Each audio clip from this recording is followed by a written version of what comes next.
Bonsoir à tous, bienvenue à ce Café Climat sur la crue de la Seine à Paris. Donc on va pouvoir aborder ce sujet avec vous et avec des experts du sujet. Donc est-ce qu'on doit craindre la grande crue de la Seine? Ça va être le sujet de la soirée. Quel est le phénomène? Comment on l'explique? Quelles sont les mesures, les dispositifs mis en place? Et qu'est-ce qu'on peut faire pour anticiper et chacun s'y préparer? Avant, je voudrais vous présenter l'Agence parisienne du climat qui organise ce Café Climat pour vous ce soir. Je suis Cécile Gruber, je suis directrice du pôle transition et du pôle communication à l'Agence parisienne du climat. Et en quelques mots, l'Agence parisienne du climat, est-ce que vous la connaissez pour certains? Beaucoup? Quelques-uns quand même. Bienvenue. Et alors, pour ceux qui ne la connaissent pas rapidement, l'Agence parisienne du climat, c'est une agence locale de l'énergie et du climat qui a été créée à l'initiative de la ville de Paris pour accompagner la mise en œuvre opérationnelle de ses politiques publiques climat-énergie, en particulier de son plan climat, et pour accompagner également le plan climat de la métropole du Grand Paris. Alors, on travaille sur 4 secteurs en particulier, rapidement. Le climat. Donc notre mission, c'est de partager un socle commun de connaissances sur l'évolution du changement climatique à Paris et dans la métropole du Grand Paris. D'ailleurs, vous avez une brochure sur ce sujet-là et d'autres publications qu'on fait, notamment sur les canicules, que vous pouvez avoir accès là en sortant. On les a apportées pour vous.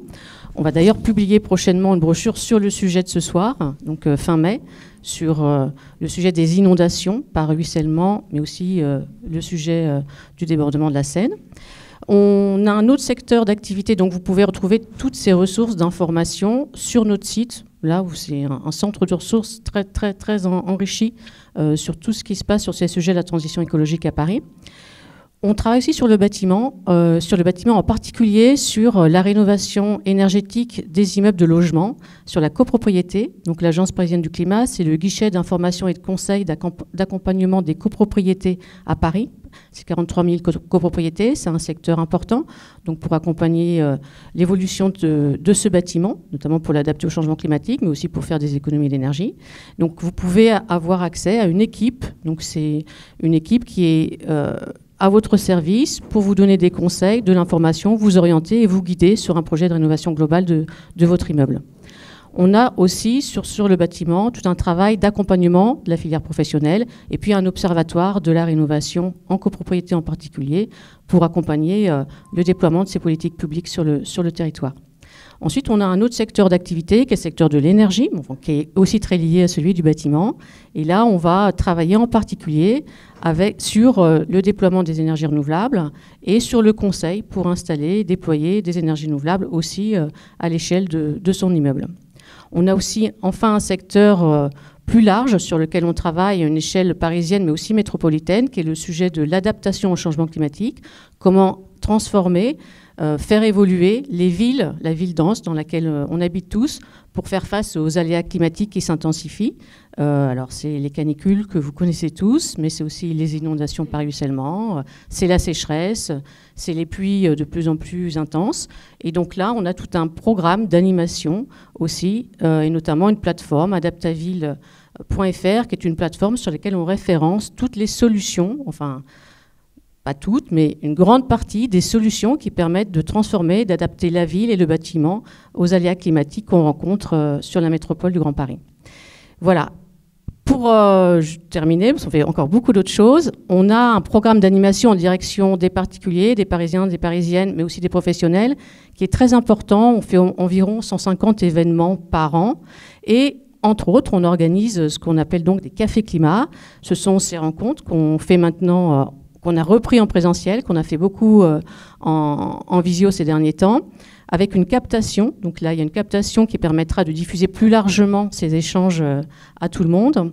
Et l'idée, c'est d'inviter des experts sur un sujet du plan climat de la ville de Paris, de pouvoir vous présenter ce sujet-là, d'échanger avec ces experts et de montrer comment les acteurs, que ce soit institutionnels ou les particuliers, peuvent agir aussi, avoir leur part d'action pour apporter des solutions à ces problématiques qu'on rencontre sur nos territoires.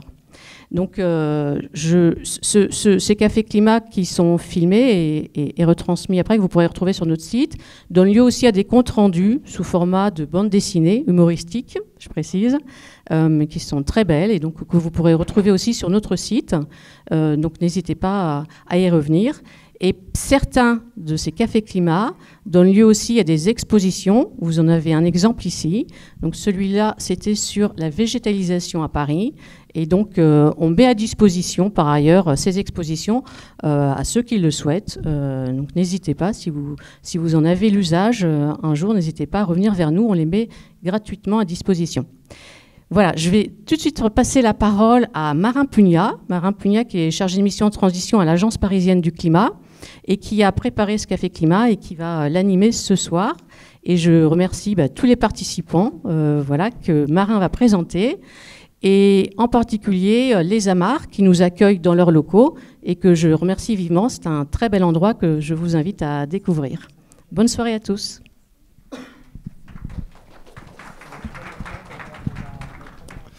Merci à tous votre participation. Donc c'est le deuxième café climat qu'on organise aux Amars sur le thème des inondations en ce mois d'avril 2024. Peut-être que certains d'entre vous étaient là, notre précédent qu'on organisait sur les inondations par ruissellement, donc consécutives aux pluies très intenses. Mais un autre grand risque climatique à Paris, évidemment lié aux inondations, c'est celui des crues de la Seine. Donc on a intitulé celui-ci « Doit-on craindre la grande crue de la Seine ?» Mais si on ne va pas seulement parler de ces crues centennales, majeures, ou des crues de type 1910. L'idée, c'est de vous expliquer aujourd'hui, pendant les 1h30, 2 heures, pourquoi est-ce qu'on a des crues à Paris, comment elles se forment, quels sont les impacts, qu'est-ce qu'on fait en agissant à la fois en amont ou au niveau des villes pour réduire le risque d'inondation. Et aussi l'occasion de vous rappeler un petit peu les bons gestes à avoir en tant que citoyen, que ce soit en amont de la crise pour bien se préparer, ou lorsqu'une crise arrive, les bons comportements à adopter. Donc beaucoup d'intervenants pour répondre à toutes ces questions. Je les présenterai au fur et à mesure et je vais commencer par donner la parole à Pénélope Comites. Vous êtes adjointe en charge de l'innovation, de l'attractivité, de la prospective Paris 2030 et de la résilience. Et donc je vous laisse dire un petit mot d'introduction sur, notamment en qualité d'adjointe à la résilience de Paris face au risque de crue. Bonsoir, bonsoir à tous. Merci Cécile et merci à l'APC de nous avoir invités. Alors, je ne prendrai pas la casquette d'expert parce que voilà, je ne suis pas une experte en inondation, mais voilà. Alors, la ville de Paris, effectivement, comme vous le savez tous, elle s'est construite au fil des siècles autour du fleuve. Hein, c'est son histoire. Pour ça que la devise et le blason de la ville, c'est Fluctuac nec mergitur. Voilà. Qui veut dire c'est battu par les flots mais ça sombre jamais. Voilà, c'est une devise qui rappelle effectivement le risque d'inondation auquel la capitale a été ou peut être confrontée au cours des différents siècles.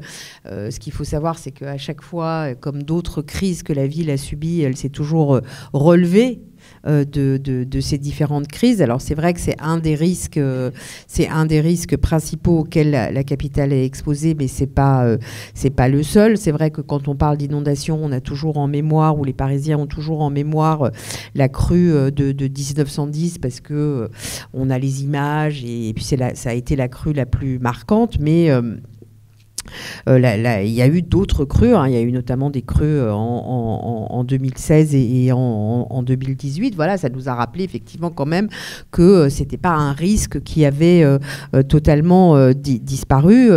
Loïc vous en parlera, Bayeto, qui est responsable du service de crise de la ville de Paris. On regarde et on suit attentivement la montée des eaux et dernièrement, il vous a pas échappé qu'on a été quand même assez vigilant sur la montée de la Seine. Alors il y a énormément d'actions qui sont portées par la ville, qui ne sont pas seulement portées par la ville, qui sont aussi portées par la métropole du Grand Paris, énormément par l'établissement public Seine-Grand Lac, pour effectivement réduire et mettre en place un certain nombre de mesures, les impacts associés aussi, parce que voilà, qui dit crue, il y a des impacts pour les habitants, mais il n'y a pas des impacts que pour les habitants, il y a des impacts pour pour les agriculteurs, il y a des impacts. Alors tout ça se fait pas sous la houlette unique de la ville de Paris, mais bien évidemment, c'est la métropole du Grand Paris qui est le chef de file de la prévention des inondations. Et à Paris, on a cette spécificité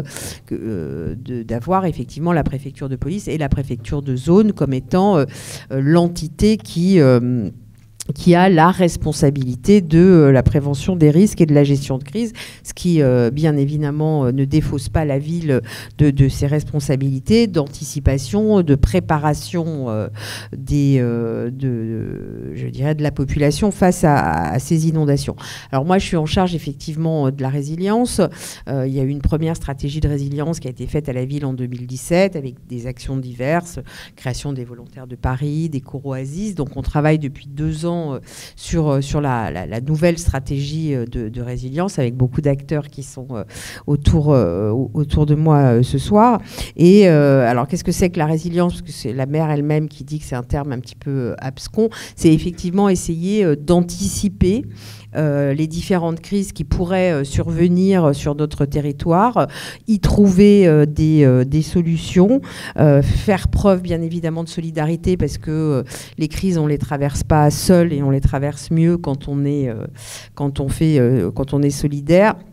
Et que ces crises, elles sont potentiellement de manière... elles peuvent être extrêmement diverses. Ça peut bien évidemment être des canicules, ça peut être des inondations, mais ça peut aussi être des tensions géopolitiques. On en a aujourd'hui.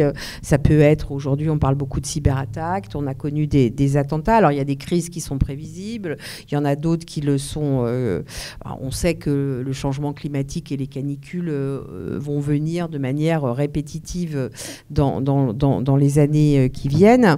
Et l'idée, c'est effectivement de trouver des solutions pour protéger les populations, anticiper ces crises, protéger les populations et puis assurer un bon fonctionnement urbain et permettre à la vie de continuer. Nous, on a effectivement décidé de travailler sur cette stratégie de résilience avec effectivement un focus non seulement sur les inondations, mais également tout ce qui concerne ce dont vous avez parlé tout à l'heure, qui sont les phénomènes de ruissellement. Et dans notre stratégie de résilience globale, on associe beaucoup la culture de risque. C'est-à-dire que aujourd'hui, les exercices de crise qui se font généralement dans Paris ou dans d'autres collectivités, elles se font dans les salles de gestion de crise. Elles se font en dehors, je dirais, d'informations de population. Et ce qu'on prévoit dans cette stratégie de résilience, notamment sur les inondations, mais pas que, c'est de pouvoir travailler avec la population. Il y a tout un degré d'information, d'acculturation à la culture du risque vers les Parisiens que nous allons mettre en place. On a déjà commencé, on a fait des formations notamment avec le CEPRI qui est spécialiste des inondations, mais l'idée est effectivement de pouvoir, dans les années qui viennent, pouvoir vraiment acculturer les Parisiens aux différents risques qu'ils qui pourraient arriver, et c'est le cas notamment pour les inondations. La première stratégie de résilience, elle se centrait sur les crues de la Seine. Bon, c'était qui traite toutes les formes d'inondation, y compris le ruissellement et la remontée des nappes. Là, on va avoir effectivement vraisemblablement, cette année, nous, on a fait par exemple un exercice de crise sur la canicule. L'année prochaine, il y aura, comme il y a eu, je crois que de mémoire, c'était en 2016, un exercice de crise qui est diligenté par la préfecture de police, qui sera un exercice de crise sur les inondations. Et ce qu'on a souhaité, nous, en accord avec le préfet de zone, c'est se dire, voilà, il va y avoir un exercice sur les inondations, de crise sur les inondations, ce qui est généralement un exercice de crise très long, qui demande énormément de préparation, de énormément d'acteurs sur le territoire parisien et pas que parisien, hein, puisque les inondations, on est sur un périmètre extrêmement large. Et nous, ce qu'on a souhaité faire, c'est effectivement, bien évidemment, de s'associer avec l'APP à cet exercice de crise en salle, mais pouvoir aussi y travailler avec les habitants sur un des arrondissements potentiellement inondables dans Paris et pouvoir effectivement mettre en lumière comment apporter une meilleure information aux Parisiens sur comment se prémunir en matière d'inondation. Et c'est ce que porte aussi cette stratégie de résilience, c'est cette acculturation au risque et cette préparation au risque. Certains me disent de temps en temps que c'est très anxiogène, je ne pense pas.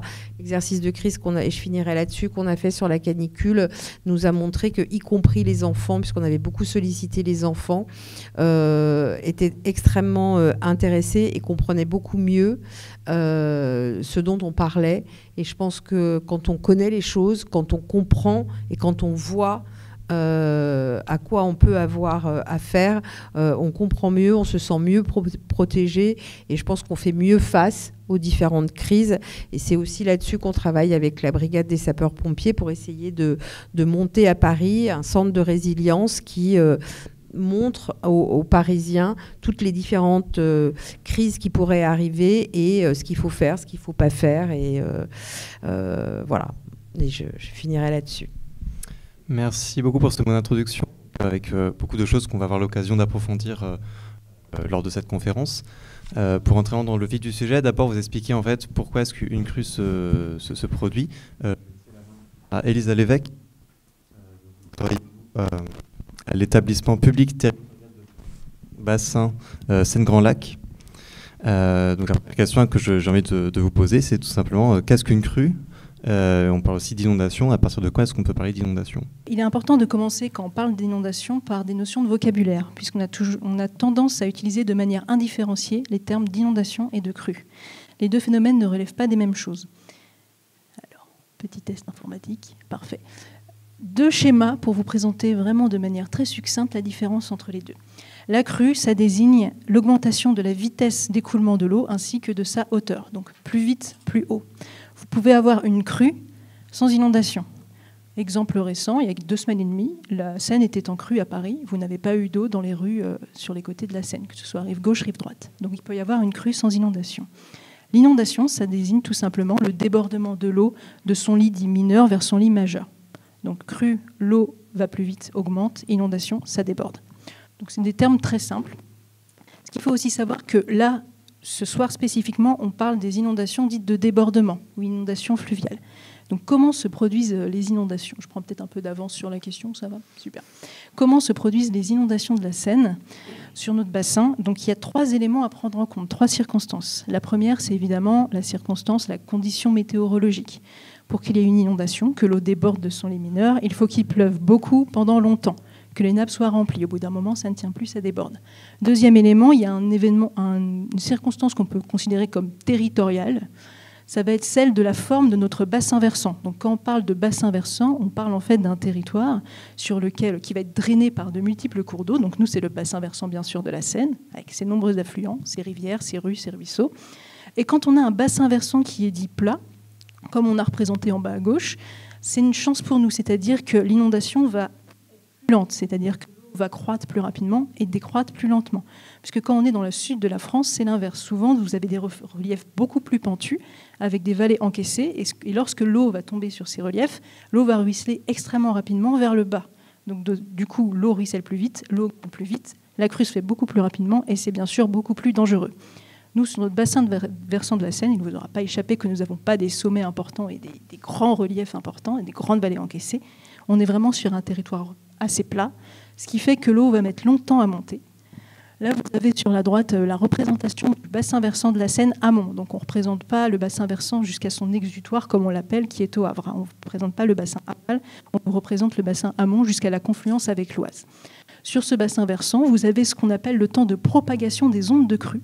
Donc ce seront les traits rouges, les flèches rouges que vous voyez de ville en ville, qui vous représentent le temps pour que ce qu'on appelle l'onde de crue se déplace d'un point à un autre. Donc l'onde de crue, ça va être le pic de la crue, la hauteur maximale qui est recensée. Quand on est au pic de crue, on est au pic des dégâts. L'avantage qu'on a sur notre bassin, c'est qu'on voit l'eau monter, on a le temps de voir l'eau monter. L'eau met longtemps à monter, du coup, entre 24 à 72 heures pour prévenir la population, pour que les autorités se préparent. C'est une chance, puisqu'il y a moins de risques, bien sûr, pour les vies humaines. La contrepartie de cette lenteur, c'est aussi la lenteur de ce qu'on appelle la décrue. Si l'eau met longtemps à croître, elle va mettre longtemps à décroître. On en parlera, je pense, plus amplement lors des prochaines questions. Mais une crue de la Seine à Paris, ça peut être jusqu'à plusieurs semaines, même 2 mois, de présence d'eau dans les rues. Donc, crue lente, décrue lente. Ce sont vraiment 2 aspects majeurs qui expliquent les phénomènes de crue sur la Seine. 3e élément, avant de passer la parole au suivant, un phénomène aggravant, ça va être ce qu'on appelle la concomitance des crues. Quand on parle de concomitance des crues, c'est que vous aurez une onde de crue qui va rejoindre une autre onde de crue au même moment. Typiquement, quand vous avez une confluence. Vous voyez le schéma, si l'Yonne et la Seine se rejoignent, ils se rejoignent au niveau de Montreux-Foltionne, hein, où vous avez écrit la Bassée. Si vous avez le pic de crue qui se rejoignent des 2 rivières, enfin du fleuve et de la rivière en même temps, ça aggrave bien sûr le niveau. Donc, imaginez ça associé à une concomitance des crues de la Seine et de la Marne au niveau de Charenton-le-Pont et Alfortville, donc juste avant Paris. Bien sûr, ça aggrave les choses. C'est ce qui s'est passé en 1910, par exemple. Je vais laisser la parole au prochain. Donc le terme de crue centenale qu'on entend assez souvent. Julien Tanguy, vous êtes chargé de mission inondation à la DRIUAT, c'est la direction régionale et interdépartementale de l'environnement, de l'aménagement et des transports. Est-ce que vous pouvez nous en dire plus sur cette notion de crue centenale ? Bonjour à tous. La crue centenale, c'est un terme un peu technique. Je suis désolé, là, il va falloir vous accrocher un tout petit peu. Je vais parler statistiques. Ne partez pas en courant, hein, rassurez-vous. Ça ne va pas être trop compliqué non plus. Une crue centenale, c'est une crue qui, statistiquement parlant, a un risque sur 100 de se produire tous les ans. Cette information-là, donc le débit qui passe notamment à la station de Paris-Austerlitz, qui est la station de référence pour Paris, on la calcule grâce à des longues chroniques de crues. En l'occurrence, sur la station de Paris-Austerlitz, on a de la chance d'avoir une vieille station qu'on surveille depuis 1878, qui nous permet d'avoir des statistiques de très bonne qualité et qui permet justement d'arriver à bien caractériser les périodes de retour, une autre notion statistique, qu'on va utiliser effectivement pour analyser les différents phénomènes, les différentes crues qui vont toucher le territoire. On parle souvent effectivement de la crue centenale parce que c'est une crue importante qui touche le territoire. Souvent, ces épisodes de crue centenale, elles génèrent des inondations qui vont avoir des dommages qui vont toucher des enjeux de manière importante. En pratique, sur le territoire parisien et la proche couronne, vous citez souvent la crue de janvier 1910, qui est la crue historique de référence, parfois considérée à tort comme une crue centenale. Alors, on a pu refaire avec les collègues donc, du service prévision des crues dans la structure dans laquelle je travaille, recalculer, revérifier les périodes de retour associées. C'est une crue qu'on considère entre 200 et 400 ans. Donc, à une chance sur donc 1 sur 200 ou 1 sur 400 de risque d'arriver sur une période de 1 an. En pratique, cette période de retour de 1910, la hauteur notamment qui a touché Paris, 8,62 m au niveau du pont de Paris-Austerlitz, c'est une période de retour qui a légèrement augmenté dans le temps, du fait notamment, on en reparlera plus tard, de la construction de certains ouvrages qui permettent de réduire cet aléa, les grands lacs réservoirs, et aussi sur la chenalisation de la Seine. Donc le fait d'avoir un peu creusé le chenal de la Seine pour en faciliter la navigabilité. Ces deux phénomènes-là, ça a permis d'augmenter la période de retour et donc finalement de réduire la probabilité que la hauteur d'eau qu'on a eue en 1910 touche sur la même hauteur le territoire en 2023. Et donc face à toutes ces probabilités, comment est-ce qu'on se prépare ? À quoi on se prépare ? À quel scénario ? Donc là, promis, j'ai un peu abandonné la notion de statistique, je ne vais plus trop vous embêter avec ça. Globalement, ne travailler que sur un scénario de crue, une crue centenale, ce n'est pas l'objectif sur tous les acteurs. On ne va pas travailler effectivement uniquement sur un seul scénario de crue et on va travailler sur une multitude de scénarios pour essayer d'adapter le territoire en fonction des différentes problématiques.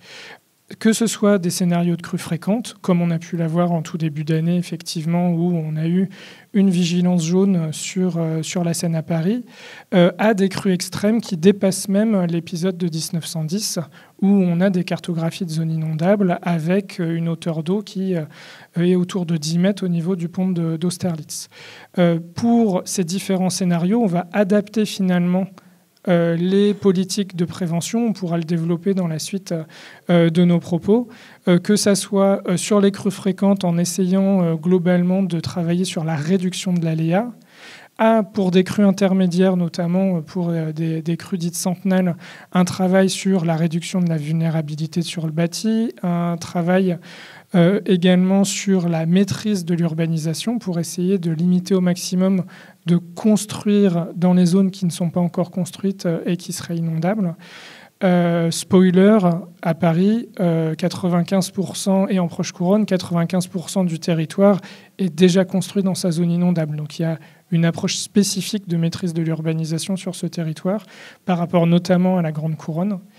Et sur les scénarios de crues extrêmes, là, on travaille en particulier sur la préparation à la gestion de crise, avec des enjeux particulièrement importants pour l'évacuation des populations, puisqu'on est sur un territoire qui, effectivement, s'est construit autour de la Seine, une population extrêmement dense, avec des bâtiments, donc des quartiers très denses construits en zone inondable, ce qui nous amène effectivement à des ordres de grandeur en population impactée en cas d'inondation particulièrement importants par rapport à d'autres territoires. Les scénarios de crues sur lesquels on travaille, ils sont notamment associés, c'est pourquoi je vous ai mis cette diapositive, aux hauteurs d'eau qu'on peut prévoir au sein du dispositif Vigicrues, donc une production par mes collègues du service prévision des crues. C'est le réseau national qui permet de prévoir, comme Élise le précisait, on a de la chance à Paris, donc avec ces dynamiques de crues lentes, d'avoir des prévisions qui nous permettent d'avoir des échéances relativement éloignées, 24 heures, 72 heures, dans les conditions les plus favorables, et donc de se préparer au mieux pour limiter les dommages. Merci beaucoup. L'idée de ces cafés climat, c'est aussi de vous donner la parole pour aussi orienter les discussions sur les sujets qui vous intéressent. Donc, il y aura différentes sessions de questions-réponses. On propose déjà s'il y a une ou deux questions sur ces premiers éléments un peu plus théoriques avant de voir les effets des crues. N'hésitez pas. Oui. Allez-y, et je vous répéterai votre question pour que tout le monde puisse bien entendre. Vous évoquez la chenalisation de la Seine comme ayant évidemment diminué légèrement peut-être le risque d'inondation. Ceci dit, depuis 1910, le lit majeur a été vraiment comblé dans beaucoup d'endroits. Donc comment est-ce qu'on a cet équilibre finalement? Est-ce qu'on n'a pas eu plutôt une aggravation du système, même si les barrages réservoirs, on a un écrêtement, mais qui est de l'ordre contrôlerait peut-être de 50 cm d'Austerlitz, donc je ne sais pas, 40, 50. Il semblerait quand même que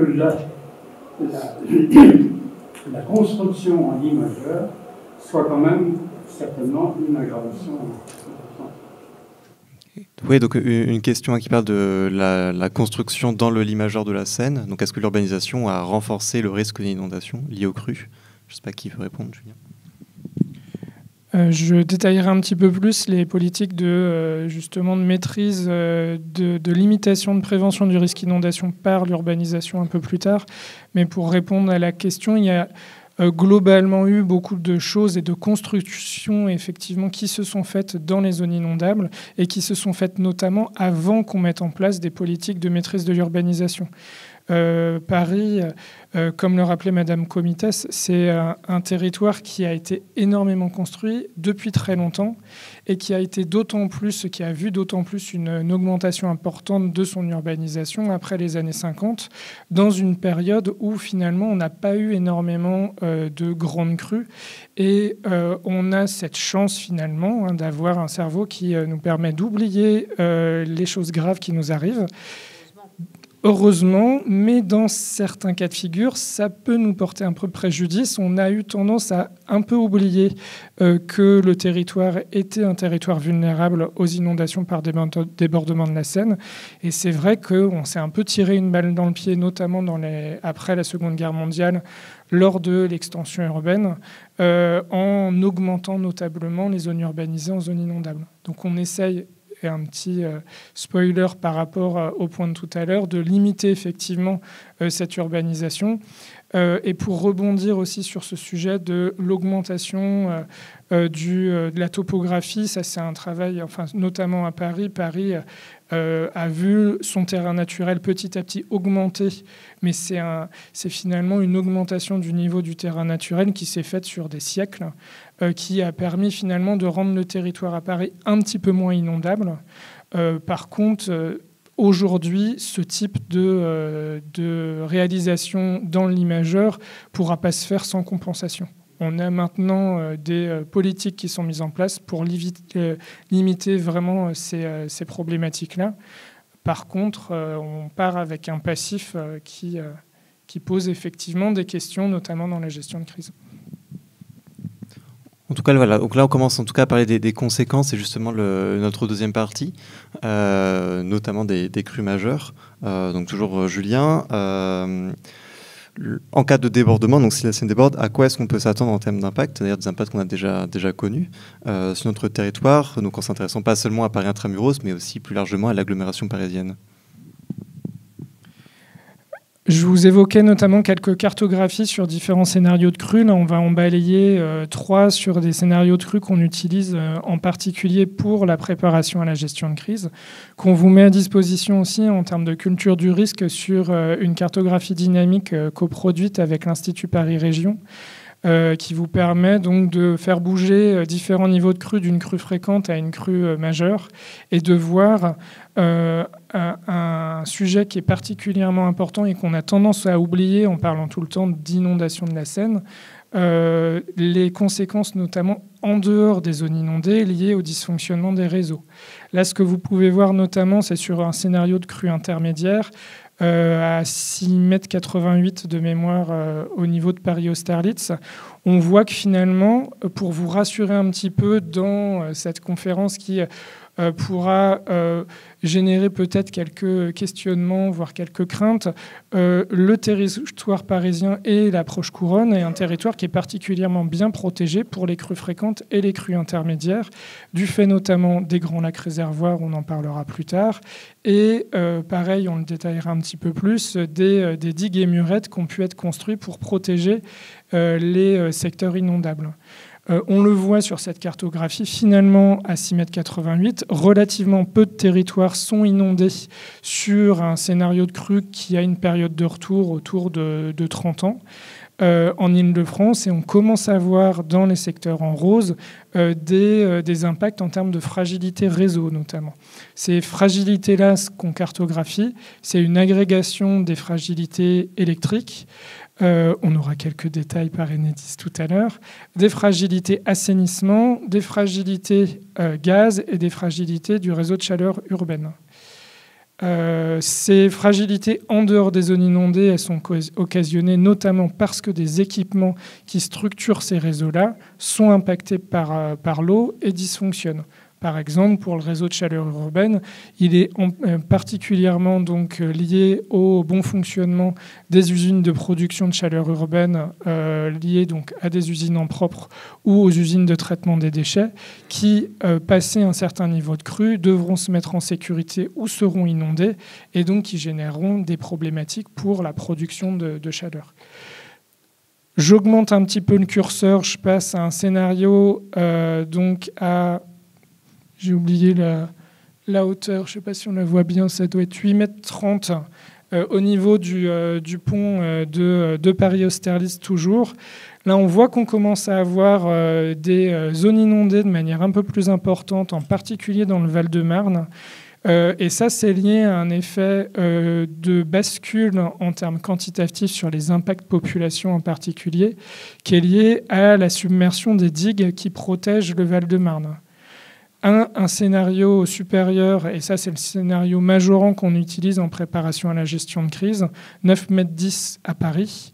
Je vous rappelle que la crue de 1910, on était monté à 8,62 m. Là, on voit que le territoire il est encore plus largement impacté. En Île-de-France, et c'est concentré notamment sur Paris-Proche-Couronne, on a 900 000 personnes qui se retrouvent dans les zones inondables. Alors, la majorité de ces 900 000 personnes n'ont pas leur logement directement inondé, puisque, spécificité de la zone dense, on est surtout sur du collectif. C'est pas pour ça que si vous êtes au 4e étage avec le rez-de-chaussée inondé, que vous pourrez rester facilement dans votre domicile, sachant que en plus d'avoir un rez-de-chaussée inondable, vous n'aurez plus d'électricité. Autre spécificité des crues lentes et des crues longues, plus d'électricité, la nourriture que vous avez dans votre frigo aura pourri au bout de 3 jours. Potentiellement, vous n'aurez plus de chauffage. Vous n'aurez peut-être plus la possibilité non plus de tirer votre chasse d'eau. Donc, être en zone inondée, même sans être dans un logement qui est lui-même inondé, ça pose effectivement des vraies problématiques de maintien dans son domicile. Et même sans avoir l'immeuble effectivement inondé, ne pas avoir l'électricité pendant plus de 3 jours, ça devient très compliqué pour beaucoup de choses. 900 000 personnes dans la zone inondable.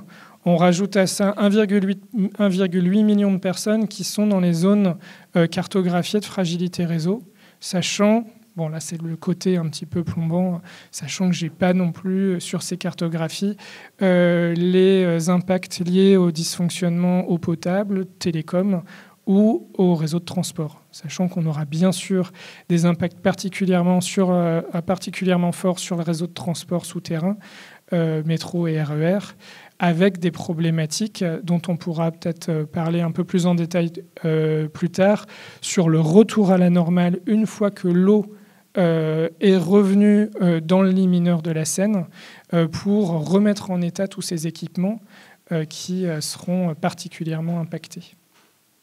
Voilà un petit graphique avec les évolutions de population pour les différents scénarios.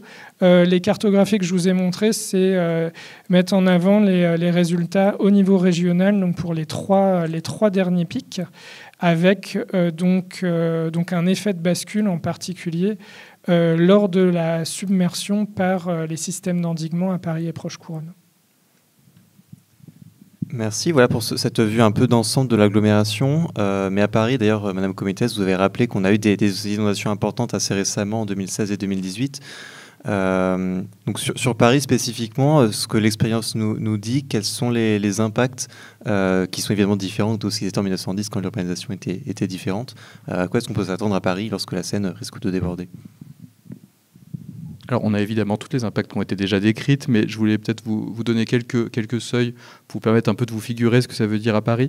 On vous a remis les différentes crues adaptées, donc c'est les hauteurs à Austerlitz, c'est toujours la référence, mais adaptées aux zouaves, puisque c'est quand même une imagerie qui est relativement bien connue à Paris. Et donc voilà, donc ça permet un peu de se repérer et de voir un peu que des crues, il n'y en a pas eu que 2, ni 3. Il y en a eu plusieurs au cours des temps et qu'à chaque fois, bon, quand même, malgré tout, la ville a réussi à se relever de ces différents moments. Peut-être la première chose à dire, c'est que pour nous, une crue, à vrai dire, ça commence bien avant que ça se voit. À partir de 2 mètres, on commence déjà à avoir des actions. Donc c'est relativement indolore pour le Parisien. Mais dès 2 mètres, il y a des premières actions qui sont mises pour protéger le réseau d'assainissement, pour commencer à démonter certaines choses sur les quais, fermer quelques infrastructures. À 3,40 m, on ferme la voie Georges Pompidou, que tout le monde connaît bien sur les quais. C'est un peu préventif. En réalité, elle n'est pas submergée à ce moment-là, mais c'est des moments où on sait qu'il faut le faire vite parce que sinon, ça peut prendre par surprise certaines personnes, et notamment les personnes à la rue qui sont sur les quais. Donc ça, c'est un des enjeux qui est très fort à Paris. À partir de 4,50 m à peu près, on a les premiers équipements publics qui ferment. Donc là, c'est souvent par des remontées de nappes, parce que la Seine, elle est connectée à une nappe souterraine, et donc quand le niveau de l'eau monte, il n'y a pas forcément une submersion, mais on peut avoir quand même de l'eau qui remonte à partir des caves, parce que la nappe souterraine, elle est reliée à la Seine, et donc on a de premiers gymnases, alors qu'ils sont plutôt en bord de Seine, mais quelques crèches aussi qui ferment à Paris. À partir de 4,50 m, on commence à installer ce qu'on appelle des bâtards d'eau un peu partout dans Paris, mais je pense que vous en parlerez plus précisément quand on parlera des moyens de protection. Mais donc, c'est des espèces de murs complémentaires amovibles qu'on vient placer sur certains quais pour empêcher l'eau de monter. À partir de 5 mètres, là, on commence à être mal. Là, on commence à considérer que c'est la crise. On ne l'atteint pas souvent. Mais là, les impacts sont un peu plus forts. On commence à avoir des impacts réseau, et notamment le réseau de chaleur urbaine dont on a parlé, la CPCU, tout à l'heure, commence à dysfonctionner dans certains secteurs, notamment du 13e arrondissement. Là, c'est les premiers impacts qui commencent à avoir une incidence réelle parce que la plupart des crues qu'on connaît, à l'exception notable de 2016, c'est des crues hivernales. Et donc, quand on n'a pas de chauffage urbain, ça commence à être embêtant. À partir de 6,40 m, on évacue des EHPAD, nous, à Paris, des crèches, donc des équipements plus lourds. Et on a déjà quelques habitations qui commencent à être plus compliquées, avec des remontées de nappes qui peuvent être plus embêtantes. Et puis à 7,10 m, là, on commence à avoir pas mal de personnes qui quittent leurs habitations. On l'estime à un gros millier à Paris, qui doivent quitter leur habitation. Et on a plus de 100 000 habitants qui ont leur cave inondée. Donc là, les impacts commencent à être visibles à 7,10 m. Alors c'est assez haut, 7,10 m. Vous l'avez vu dans l'histoire, on ne l'a pas eu si souvent. Mais là, on commence à avoir les impacts de manière plus importante. Et à partir de 7,30 m, c'est là qu'on rentre dans quelque chose de plus important, puisque c'est là qu'on commence à avoir les premiers débordements de surface. Et là, pour le coup, on commence à avoir de nombreux équipements publics et immeubles qui sont concernés à la fois par des problèmes de chauffage, d'électricité, et qui rendent les habitations souvent plus compliquées à gérer. J'ai mis juste quelques photos, et notamment celle-ci de la crue de 2018, qui n'est pas la plus importante, on n'était pas monté si haut, mais juste pour vous montrer que même une crue, qui est finalement relativement invisible, elle a des effets, et surtout elle a des effets très lourds pour la collectivité et de coûts. C'est parce qu'il faut nettoyer derrière. Une crue, ça charrie énormément de choses sales, et donc les quais, même si c'est pas grand-chose, ils sont pleins de boue. Et donc avant qu'ils soient remis en fonction, il y a un travail énorme à faire pour les remettre en état. Donc même une crue modeste et qui n'est pas visible de la population et qui change pas drastiquement notre quotidien, qui est même plutôt joli au moment où l'eau est encore en train de submerger les quais, ça a des conséquences réelles. On le voit entre la photo de la Seine, qui est extrêmement belle, et les suites de crues, c'est plus du tout le même paysage. Merci. D'ailleurs, j'avais oublié de vous présenter, mais vous êtes Loïc Bayetto, chef du service de crise de la ville de Paris. Pour poursuivre un petit peu ces discussions sur les impacts, on a déjà commencé à l'évoquer. Une des spécificités des crues par rapport aux inondations par ruissellement qu'on a évoquées la dernière fois, ce sont des phénomènes qui mettent plus de temps à apparaître, mais qui aussi, dont le retour à la normale est beaucoup plus long, avec une submersion, des temps de submersion beaucoup plus longs. Et ça va aboutir à des risques spécifiques, des impacts spécifiques. Donc, Yak Regenes, vous êtes chef du pôle de programme d'action pour la prévention des inondations de la Seine et la Marne, toujours à l'EPTB Seine-Grand Lac. Donc, qu'est-ce que vous pouvez nous dire sur ces impacts liés à des temps de submersion assez longs, ces impacts qui vont être indirects souvent après une crue importante? Merci. Moi, je suis dans Seine-Grand Lac, je travaille avec Élise. Seine-Grand Lac, c'est une structure syndicale assez petite, on est à peu près 150 personnes. On a toute une série de collectivités territoriales qui sont au pilotage politique de ces structures, et notamment la ville de Paris, qui est au pilotage de la structure Seine-Grand Lac. On travaille pour fabriquer des ouvrages. Tout à l'heure, vous verrez des photos pour voir à quoi ça ressemble. Et puis, moi, je travaille sur un programme, PAPI. C'est étonnant comme nom, mais c'est Programme d'action de prévention des inondations. Et ce programme permet d'avoir toute une série d'acteurs qui travaillent ensemble pour faire de la prévention. Ça permet aussi d'avoir des subventions de l'État, c'est très important. Sur le sujet des effets majeurs, les effets systémiques qu'il peut y avoir sur le territoire, il y a tout simplement des effets sur l'électricité, je pense que vous allez en parler encore mieux que moi. Il y a des effets sur l'eau, il y a les effets sur les réseaux de chaleur, et c'est vrai que parfois les réseaux de chaleur se font assez loin, et on peut être sur des territoires qui se trouvent de l'autre côté de la Seine, dans le 19e, dans le 20e, et qui pour autant dans le 18e, qui sont alimentés avec des réseaux de chaleur. Donc si le réseau de chaleur il est coupé à un endroit, ça va empêcher ce réseau de chaleur de fonctionner, et donc on va avoir par exemple un hôpital placé dans le 18e, ou placé assez loin de la zone inondable, qui ne pourra beaucoup moins bien fonctionner parce qu'il n'aura plus son apport de chaleur pour pouvoir chauffer ses équipements. Et puis, on a parlé déjà de coupure d'assainissement. un petit peu de rupture d'approvisionnement, mais c'est peut-être pas le sujet le plus essentiel. Voilà. Donc en fait, un effet, ce qu'on appelle en domino. Et typiquement, là, vous devriez être un petit peu effrayé. Parce que en fait, tout arrive, voilà, ça monte, tous les services tombent, vous n'êtes pas forcément en zone inondable, et pourtant, vous aurez l'électricité qui va s'arrêter. Et donc, il ne faut pas du tout s'arrêter à cet effroi, à cette peur que peut-être vous vous dites, oh là là, il faut absolument dépasser ça et vous dire, mais je peux rester acteur. Je peux continuer à faire des choses, et dans la suite de ce qu'on va vous présenter, parce que là, on est un petit peu au summum des effets néfastes, on peut rester acteur et on peut prendre sa part et on peut rester en fait un peu résilient. Et on peut, en tant que particulier ou en tant que chef d'entreprise ou en tant que travailleur, voilà, se préparer à cette gestion et pour pouvoir bien résister. Alors, j'ai parlé un tout petit peu d'approvisionnement. Il se pose des questions sur la capacité du mine de Rungis à pouvoir continuer à fonctionner. Il n'y aura normalement pas trop de difficultés. Il se pose quand même des questions sur l'apport en eau potable de ce mine. Dans certaines configurations avec des crues très très importantes, c'est pas facile. Mais normalement, il y aura tout ce qu'il faut pour les secteurs qui ne sont pas dans les zones inondables à pouvoir être toujours alimentés en nourriture et pouvoir tout à fait rester pour les secteurs qui ne sont pas touchés. Et puis, il y a un point très important, c'est les transports. Et là, il y a une carte qui est assez jolie. Et elle nous vient de la télévision, et c'est Le Monde de Jamy. Et donc on voit une vue de tous les réseaux de transport, surtout de la RATP. Tous ceux qui sont en rouge,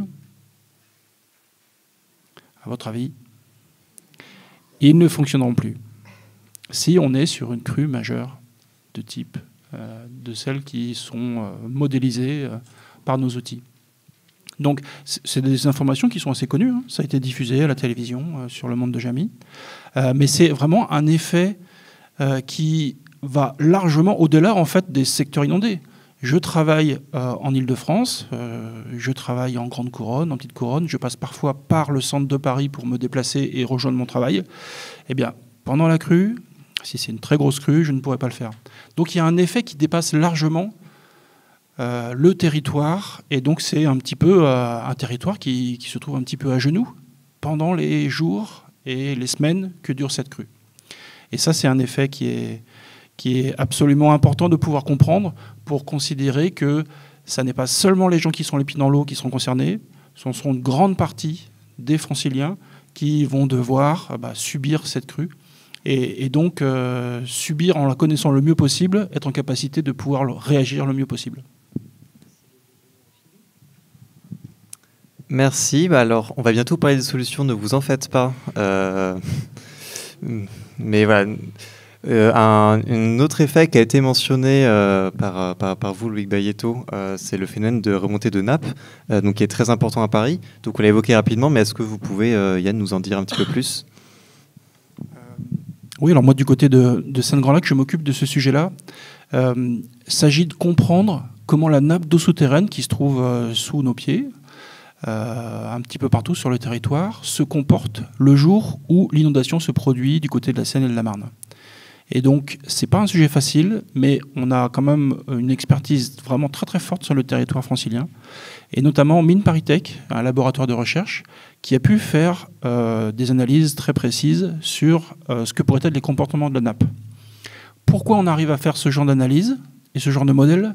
Parce que la ville de Paris possède une inspection générale des carrières qui a une masse de données très très importante sur tout son territoire. Et avec toute cette connaissance qui vient de la ville de Paris, avec des dizaines et des dizaines d'années de connaissances et de suivi de ce qui se passe du côté de la nappe dans le sous-sol de Paris, eh bien, les chercheurs ont pu faire une modélisation qui permette de comprendre la façon dont la nappe va remonter. En quelque sorte, un jour ou 2 jours après qu'on soit arrivé au pic de crue de la Seine, on va voir aussi une remontée de la nappe. Cette nappe, dans beaucoup d'endroits dans Paris, on n'y pense pas du tout parce qu'elle est assez basse, elle est à plusieurs dizaines de mètres sous le terrain naturel, pourquoi pas 12 mètres, 15 mètres. Mais elle est aussi maintenue assez basse parce qu'il y a des pompes qui font ce qu'on appelle un système de rabattement. En fait, c'est une pompe qui va avoir tendance à laisser cette nappe très basse. Quand la crue de la Seine arrive, ça a tendance à recharger la nappe, à faire rentrer de l'eau qui va venir du cours d'eau et qui va recharger la nappe.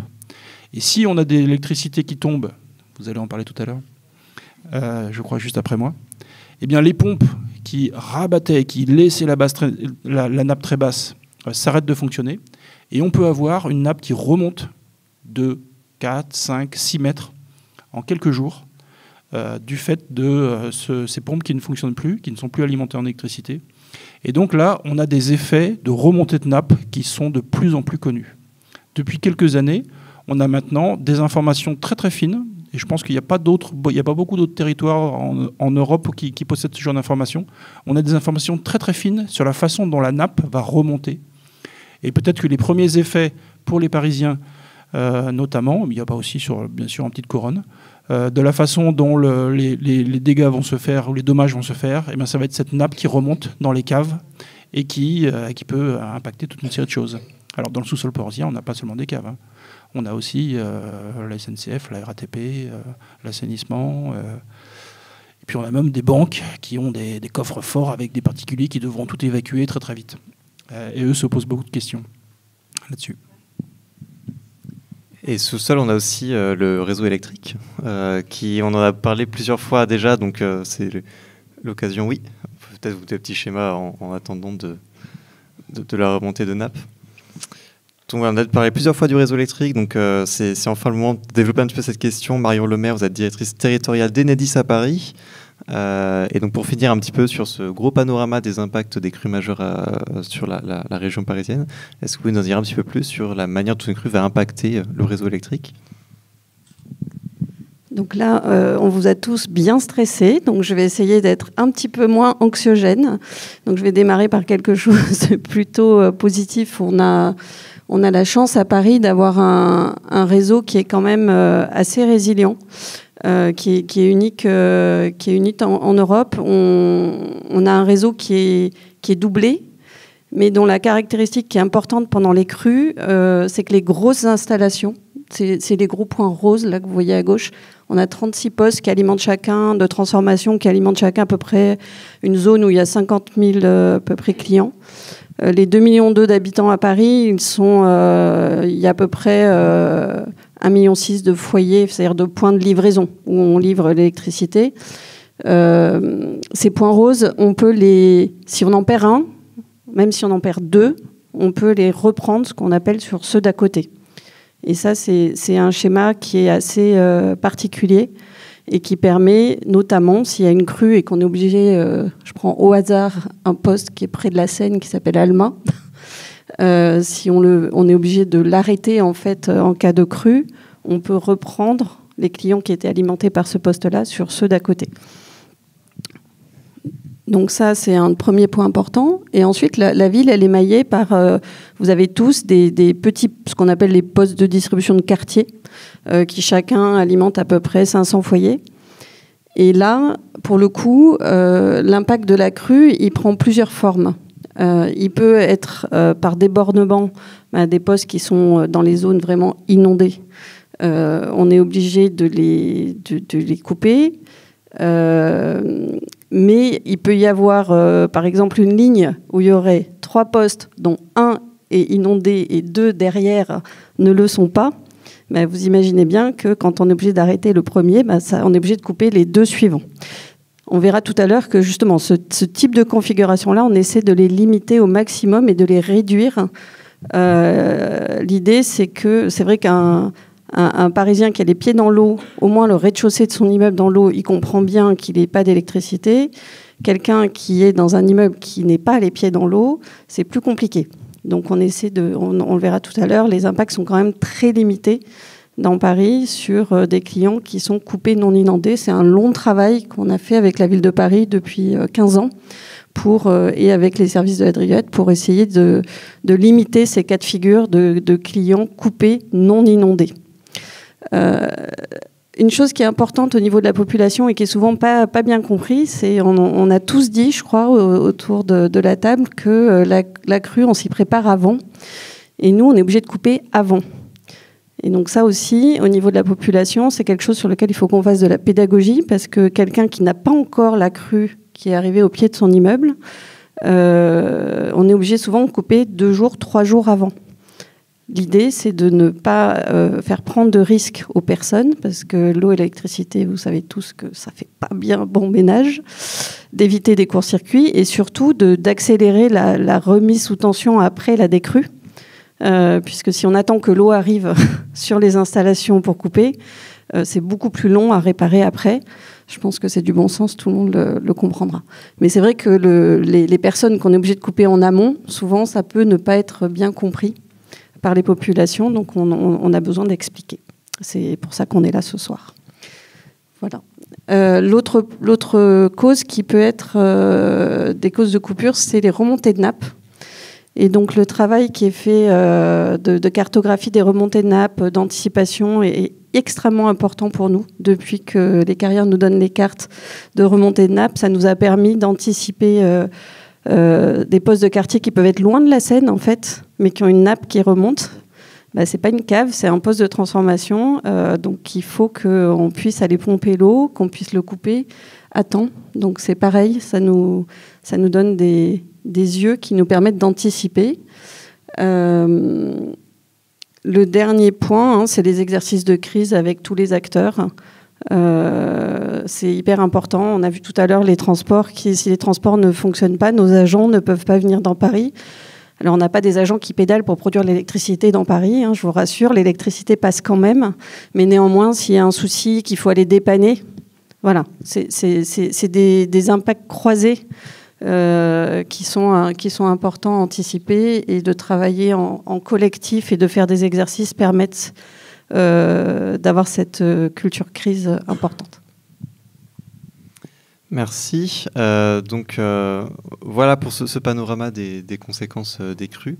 On a fini avec cette partie, à moins que vous ayez des questions avant de passer aux solutions. Oui, monsieur. Il y a une phrase qui est passée un petit peu inaperçue, mais que je trouve très intéressante du monsieur qui est au milieu, le dysfonctionnement des réseaux. Alors moi, j'ai eu le privilège de m'intéresser à la rue de Trévise et de la fermeture de la rue d'Aboukir suite à l'effondrement d'un immeuble au milieu. Donc, j'ai l'œil. Quand je me balade dans Paris, je vois des fentes dans les immeubles. Il y a 10 immeubles qui s'effondrent actuellement. Vous voyez des bardages en bois. Et que voit-on quand on va au ras du sol? Eh bien, on voit une plaque d'égout et, comment dirais-je, une chaussée déstabilisée. Ça veut dire quoi? Ça veut dire qu'en fait, comment dirais-je, les conduits sont fuyards. On s'accorde tous à considérer qu'il y a entre 20 et 30% de l'eau potable ou de l'eau potable qui se perd dans les sous-sols qui sont calcaires. C'est les phénomènes de fontisme qui sont bien connus. Alors, moi, on m'a parlé, j'ai entendu le mot acculturation. Quel est le niveau d'acculturation des services de la voirie par rapport à la gestion de ces conduites qui sont fuyards de manière malheureusement chronique? Donc une question sur le risque d'effondrement d'immeubles à cause de fuite d'eau. Je vous laisse répondre. Alors, je ne suis pas un spécialiste de la voirie, donc je vais faire une réponse assez générale, mais les services de la voirie seront ravis de vous renseigner de manière plus précise. Mais on a un protocole et qui a été revu depuis la rue de Trévise, qui est sur tous les signalements de ce type, un passage systématique de la voirie pour diagnostic, et ensuite soit un passage de GRDF, soit d'autres paris, en fonction de ce qu'on concerne. Alors après, effectivement, il y a beaucoup de fissures. Tout n'est pas dû à des conduites fuyardes. Il y a beaucoup d'autres raisons que ça fuit. On a beaucoup de choses qui se passent dans nos sous-sols, on l'a dit. On a parfois aussi le réseau d'assainissement qui est responsable de fissures. On a le réseau de gaz, on le sait. Enfin, voilà, il y a plein de raisons. Mais du coup, on a effectivement des protocoles de surveillance qui permettent normalement d'appeler le bon interlocuteur une fois qu'on a posé un diagnostic sur une difficulté telle qu'on l'a rencontrée. Merci. Est-ce qu'on a une autre question sur les conséquences des crues? Oui. Moi, j'avais une question sur l'addition du risque de ruissellement pluvial, parce qu'une crue, ça vient d'une pluie qui vient en amont, qui met quelques jours à arriver, donc on peut anticiper. mais la pluie qui tombe en amont du bassin versant, elle va aussi tomber à Paris, ce qui fait un ruissellement pluvial qui va aussi impacter les infrastructures, probablement avant que la crue arrive. Et comment vous tenez compte de ce risque supplémentaire? Ok, donc une question, donc ce que le GIEC appelle les risques combinés. Donc on a vu les crues, on a vu la dernière fois les inondations par ruissellement. Qu'est-ce qui arrive? Est-ce que les deux peuvent se produire en même temps et comment est-ce qu'on anticipe ce risque? Je ne sais pas qui veut répondre.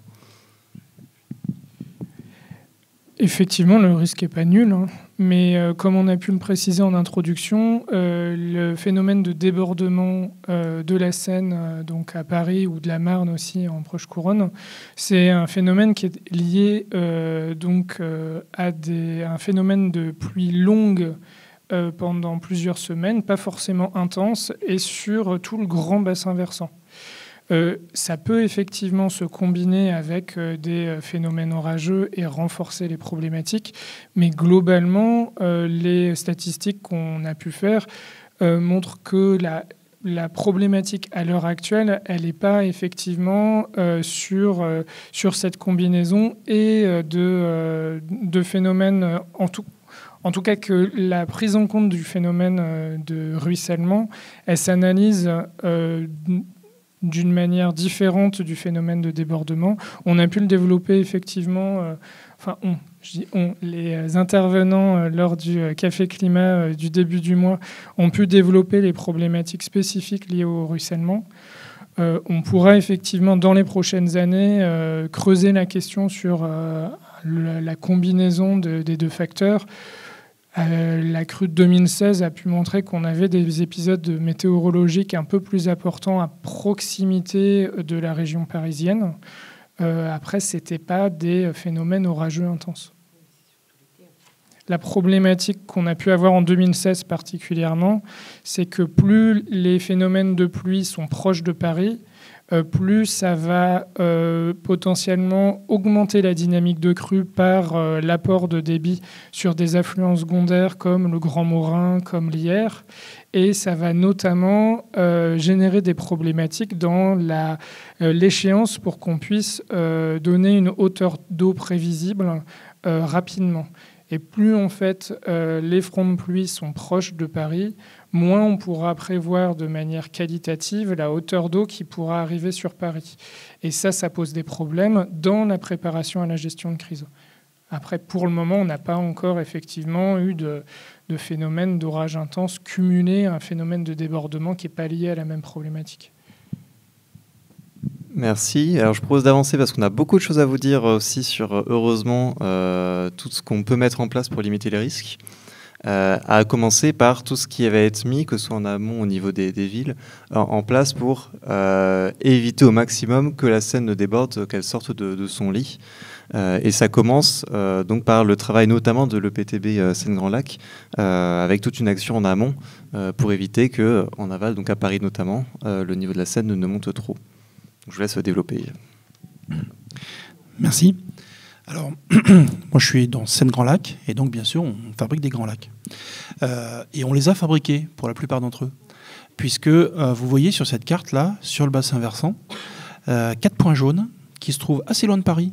Paris, c'est de l'autre côté complètement, vers l'aval. Et donc ces points jaunes, ce sont des lacs réservoirs. Pour certains d'entre eux, ça fait 50 ans qu'ils existent. En fait, l'État, il y a maintenant presque 80 ans, 90 ans, a mis en place des stratégies pour pouvoir mettre ces lacs réservoirs. Quelle est la fonction principale? Eh bien, on stocke l'eau à cet endroit-là pour éviter qu'elle arrive plus loin. Pourquoi est-ce qu'on s'est mis si loin? Parce que géologiquement, il y a des terrains dans ces secteurs du bassin versant qui sont suffisamment imperméables pour qu'on puisse vraiment stocker de l'eau. Alors, ces ouvrages, ils ont 2 fonctions principales. La première chose, l'hiver, ils sont presque vides. Si une crue arrive, on les remplit et ça évite que ça n'arrive jusqu'aux zones urbaines comme l'Île-de-France. Et puis, au fur et à mesure, on va quand même les remplir un petit peu parce qu'il y a une deuxième fonction de ces ouvrages. Là, je parle bien des 4 ouvrages qui apparaissent en jaune. Cette deuxième fonction, c'est qu'il faut aussi apporter de l'eau sur tout le bassin pour ne pas se retrouver dans des périodes de sécheresse trop fortes l'été. Et donc, pendant tout le printemps, on remplit nos lacs avec les pluies qui tombent sur le bassin versant. Et quand arrive juin, juillet, ces lacs ils sont devenus pleins. Et là, pendant les mois qui suivent, juillet, août, septembre, octobre, et depuis quelques années jusqu'à novembre, eh bien, il y a une quantité importante de l'eau qui passe à Paris, qui est en fait nos lacs de Seine-Grand-Lac qui sont en train de se vider. Il y a 2 ans, il y avait à peu près 50% de l'eau qui passe à Paris en octobre, qui venait directement de nos lacs qui étaient en train de se vider. Alors vous voyez, c'est des lacs énormes, hein. J'ai mis 2 photos, en fait il y en a 4. C'est des millions et des centaines de millions de mètres cubes qui peuvent être stockés.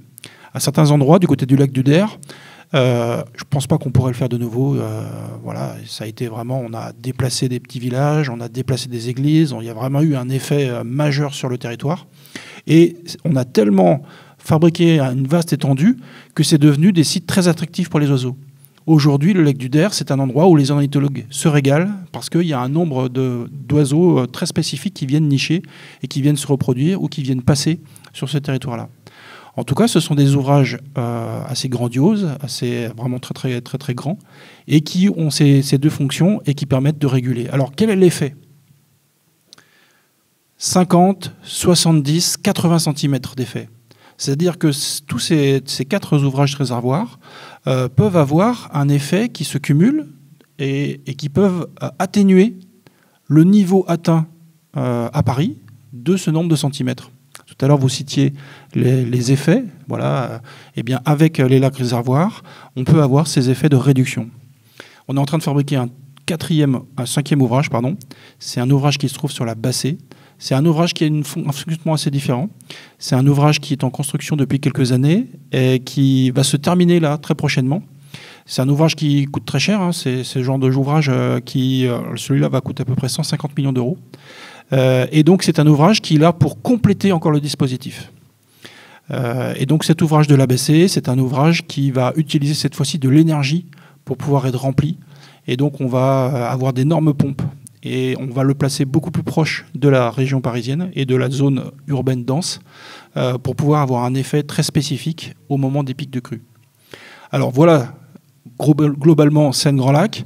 Je ne néglige pas le fait qu'on appuie beaucoup sur des tout petits ouvrages. Là, je vous ai parlé des énormes ouvrages qui coûtent très cher et qui existent depuis longtemps. Mais notre président, Patrick Ollier, insiste depuis qu'il est là, beaucoup sur les solutions fondées sur la nature et les zones d'expansion de crues. Et donc c'est un autre type d'ouvrage qu'on peut mettre en place. C'est de fait de profiter de toutes les petites bordures des cours d'eau et de tout le chevelu de cours d'eau du bassin versant. Il y a toute une série de zones humides, il y a toute une série d'éponges, toute une série d'endroits où, avec des volumes beaucoup plus petits, on arrive à stocker et on arrive à avoir un effet qui se cumule et qui peut être très pertinent sur tous les territoires qui se trouvent à l'aval. Donc on n'est pas sur un effet qui va être immédiat, mais sur le long terme, utiliser ces solutions fondées sur la nature pour remettre davantage en eau ces zones humides en bordure de cours d'eau, c'est aussi une action très bénéfique pour préserver, pour rendre humide. C'est très intéressant pour la biodiversité et ça permet en plus de stocker de l'eau et de ne pas la retrouver plus à l'aval. Merci. Donc voilà pour les actions en aval qui permettent de réduire de plusieurs dizaines de centimètres l'élévation du niveau de la Seine. Et qu'est-ce qu'on peut faire, Julien, cette fois au niveau de l'agglomération pour diminuer encore plus le risque que la Seine ne déborde ? Alors, l'autre possibilité pour réduire l'aléa, c'est de mettre en place potentiellement des systèmes d'endiguement. C'est ce qui a été fait, ça a été même fait dès le XVIIe siècle sur certains secteurs à Paris. Ça a été notoirement développé sur les systèmes d'endiguement après les crues de 1910 et 1924, où les pouvoirs publics ont souhaité effectivement étendre ou rehausser les systèmes d'endiguement qui existaient déjà, avec un objectif effectivement de protéger des quartiers qui ont pu être inondés de l'inondation par débordement du cours d'eau.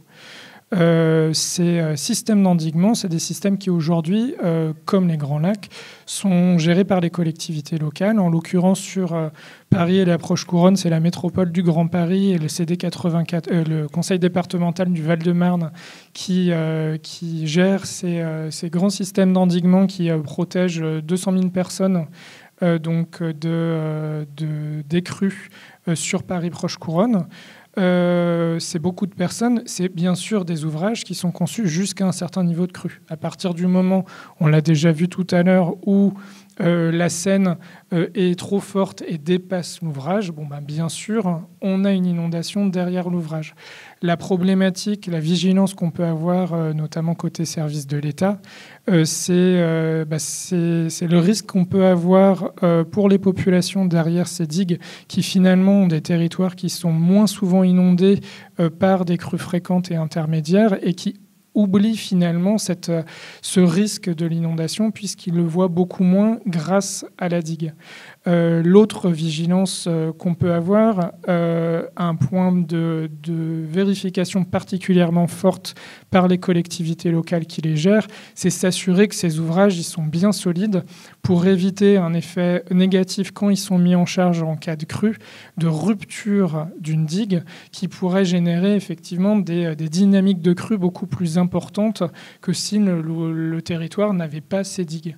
Donc ça, c'est un focus sur la vérification par les pouvoirs publics de la bonne solidité des systèmes d'endiguement avec un contrôle de second niveau qui est réalisé par les services de l'État. La question qu'on peut souvent se poser, qui tourne souvent dans les médias quand des inondations importantes touchent les territoires et qu'on a beaucoup de sinistrés, c'est jamais plus ça, je ne souhaite plus être inondé, empêcher finalement l'eau de toucher le territoire. Construire une digue, ça pose aussi d'autres problèmes parce qu'en limitant, admettons que ce soit possible, en limitant finalement la possibilité au cours d'eau de s'étendre sur un territoire, ça va renforcer l'aléa sur la rive en face, un peu sur l'amont, un peu sur l'aval, avec donc des problématiques qui vont se poser pour les collectivités locales qui voudraient rehausser les digues ou les étendre, de se dire mais quels vont être les impacts finalement du fait de l'extension de mon système d'endiguement sur des secteurs, sachant qu'à Paris-Proche-Couronne, vu la densité des constructions, on n'a pas tellement de secteurs qui permettent finalement d'augmenter l'inondabilité pour protéger un autre secteur. Pour ça que dans la stratégie inondation régionale qui a été mise à jour en octobre dernier, partagée avec tous les grands partenaires, on pousse non pas particulièrement vers le renforcement, l'extension de ces systèmes d'endiguement, mais on pousse surtout à ce que finalement les territoires aussi acceptent plus leur caractère inondable et pour les bâtiments qui pourraient être inondés, de prendre en compte cette inondation-là en essayant de réduire leur vulnérabilité face à l'inondation du territoire.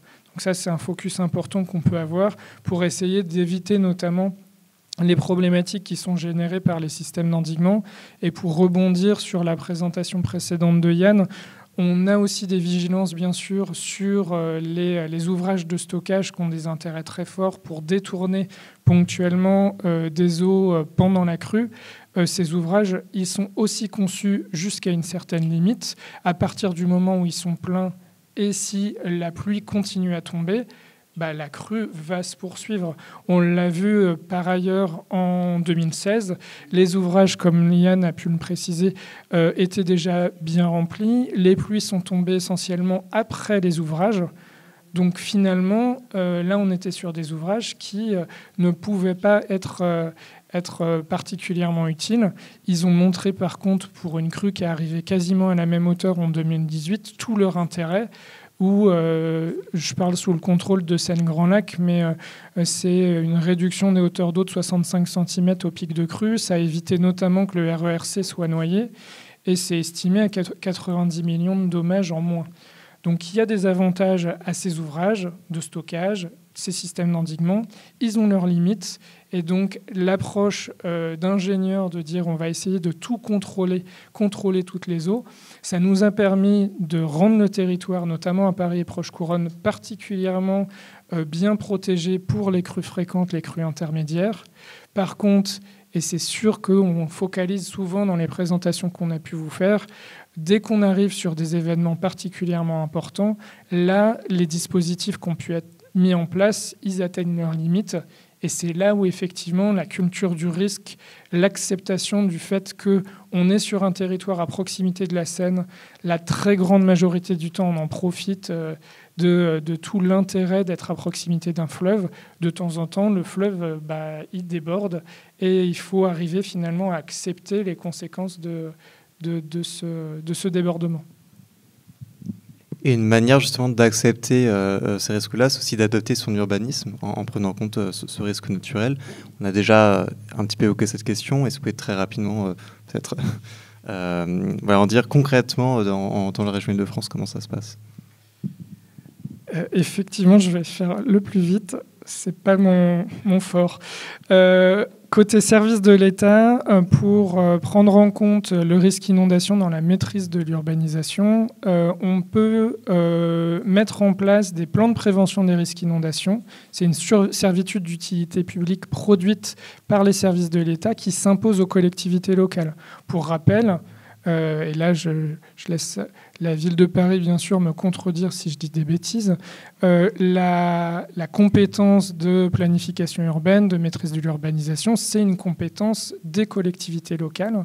Et finalement, on vient avec nos bots services de l'État outrepasser la compétence d'une collectivité locale. Pourquoi ? Parce qu'on considère qu'il y a un risque suffisamment fort qu'on connaît et qui nécessite effectivement une prise en compte dans l'urbanisation. Concrètement, on produit des cartographies sur un aléa de référence, l'aléa réglementaire pour la maîtrise de l'urbanisation. On a pu voir, on avait plusieurs scénarios de crues sur lesquels on travaille pour la préparation à la gestion de crise. En maîtrise de l'urbanisation, on se base sur un scénario de référence. En l'occurrence, si on a eu des informations fines, on prend le scénario historique de référence à Paris. On a la chance, avec beaucoup de guillemets, d'avoir une très bonne connaissance des impacts de la crue de 1910. Et c'est cet épisode-là, cette crue-là, qui est utilisé pour beaucoup de plans de prévention des risques inondations sur la Seine et sur la Marne, à Paris et proche couronne en particulier. Si on n'a pas ces informations-là, on va modéliser les impacts d'une crue pour, là je reviens sur la présentation pénible que je vous ai fait au niveau statistique, une modélisation d'un épisode de période de retour 100 ans. Pour rappel, à Paris, 1910, on est sur une période de retour qui est maintenant estimée entre 200 et 400 ans. La spécificité, par contre, de ces plans de prévention des risques inondations, c'est que principalement, ils permettent de maîtriser l'urbanisation future. Problème Paris proche couronne, ils ont été mis en place à partir de 2007 sur Paris, je crois. Et les autres départements de proche couronne ont suivi, alors que, bien sûr, le territoire francilien était extrêmement construit. Donc l'objectif principal, les prescriptions qu'on impose, c'est en cas surtout de reconstruction du territoire, quand on détruit un bâtiment et qu'on en reconstruit un, on va autoriser bien sûr la reconstruction du bâtiment parce que vous n'êtes pas sans savoir qu'il y a des légers besoins aussi de logements supplémentaires à Paris et en proche couronne. Donc il faut que notre politique de prévention elle intègre aussi ces spécificités-là et réponde à d'autres besoins. Et donc là, en cas de reconstruction, on va fixer des objectifs pour que les bâtiments qui sont reconstruits soient plus résilients, notamment prennent en compte les problématiques électriques en mettant en place des systèmes électriques au-dessus de la cote réglementaire. Et bien sûr, au-delà du plan de prévention des risques d'inondation, les collectivités locales, elles ont tout à fait la possibilité d'aller de manière encore plus ambitieuse que ce qu'on a marqué dans le plan de prévention des risques d'inondation, dans leur plan local d'urbanisme, de préciser de manière plus globale, dans leur planification urbaine, comment elles souhaitent prendre en compte ces risques-là.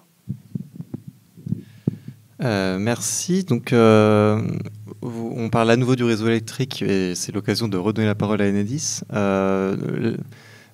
Avec toutes les mesures qu'on a citées, on peut, autant que possible, éviter que la Seine ne déborde, mais voilà, on ne peut pas atteindre non plus le risque zéro, sachant aussi qu'il y a le phénomène des remontées de nappes qui est aussi difficile à maîtriser.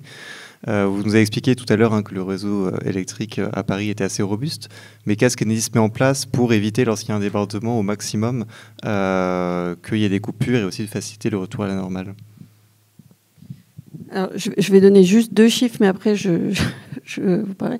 La crue de 1910, le scénario dont vous parliez, c'est, pour donner un ordre de grandeur, en Île-de-France, c'est 1 million de franciliens qui seraient coupés d'électricité. On a vu tout à l'heure dans le schéma qu'il y aurait plutôt de l'ordre, si je ne me suis pas trompée, de 2 millions de franciliens touchés par la crue. Donc, souvent, ils sont affectés par autre chose avant d'être affectés par la coupure d'électricité. Soit ils sont inondés directement, soit il y a des problèmes d'eau, d'assainissement, d'autres choses. Donc c'est souvent des impacts combinés. Et à Paris, pour le coup, c'est beaucoup plus réduit, puisque sur 1,6 million de points de livraison d'électricité, de clients, de foyers, l'impact dans une crue de niveau 1910 serait de l'ordre de 80 000 foyers impactés, dont la moitié inondée et la moitié non inondée. Et donc, c'est dans les actions qu'on fait, on pose... tout à l'heure, je vous ai parlé de 3 postes de quartier qui étaient en série, et le premier, on le coupe, et puis les 2 autres, ils se retrouvent coupés par conséquence. Mais on a une solution technique qui a été développée pour ça, qui ne permet pas d'éviter de couper celui qui est inondé, mais qui permet que l'électricité puisse la traverser. C'est des postes étanches, donc l'électricité va pouvoir continuer à la traverser et alimenter les 2 postes qui sont en aval. Donc ça, on en pose depuis une dizaine d'années, progressivement, et donc ça a permis de réduire de plus de moitié en fait les clients qui étaient coupés non inondés, et on continue. Ce qu'on a comme action également, c'est sur les gros postes, donc les points roses de tout à l'heure, on a des aquabarrières sur celui qui est le plus proche de la Seine, le poste d'Alma. On peut retarder, alors ce n'est qu'un retardement de l'effet, mais retarder le moment où on devra le sortir de l'exploitation du réseau par des aquabarrières qu'on pose en amont.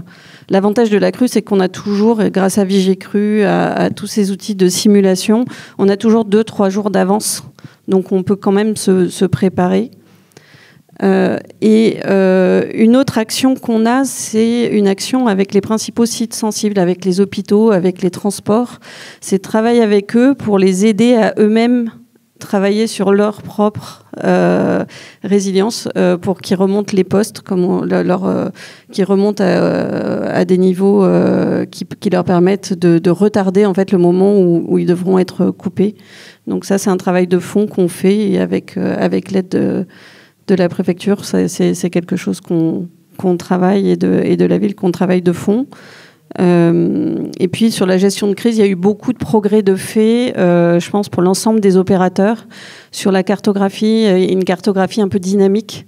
Tout à l'heure, on a eu une image de Vigicru, ça paraît tout bête. Il y avait des petits traits... Vigicru, ils font de la prévision, mais nous, ça nous a changé la vie en fait. C'est-à-dire qu'on sait 2-3 jours avant à peu près la hauteur d'eau qu'il y aura 2-3 jours après, mais ça c'est tout bête, mais ça change la vie dans la gestion de crise. Les cartes de remontée de nappe, tout à l'heure j'en parlais, ça change beaucoup. On met des capteurs de montée d'eau dans les petits postes de quartier, ça nous permet de savoir quand est-ce qu'il faut envoyer des pompes, mais ça nous permet d'anticiper les moyens à mettre en œuvre, d'avoir les cartes, voilà. Donc vous avez les cartes là, hein, les petits capteurs, les tableaux étanches. Je pense qu'on a à peu près fait le tour.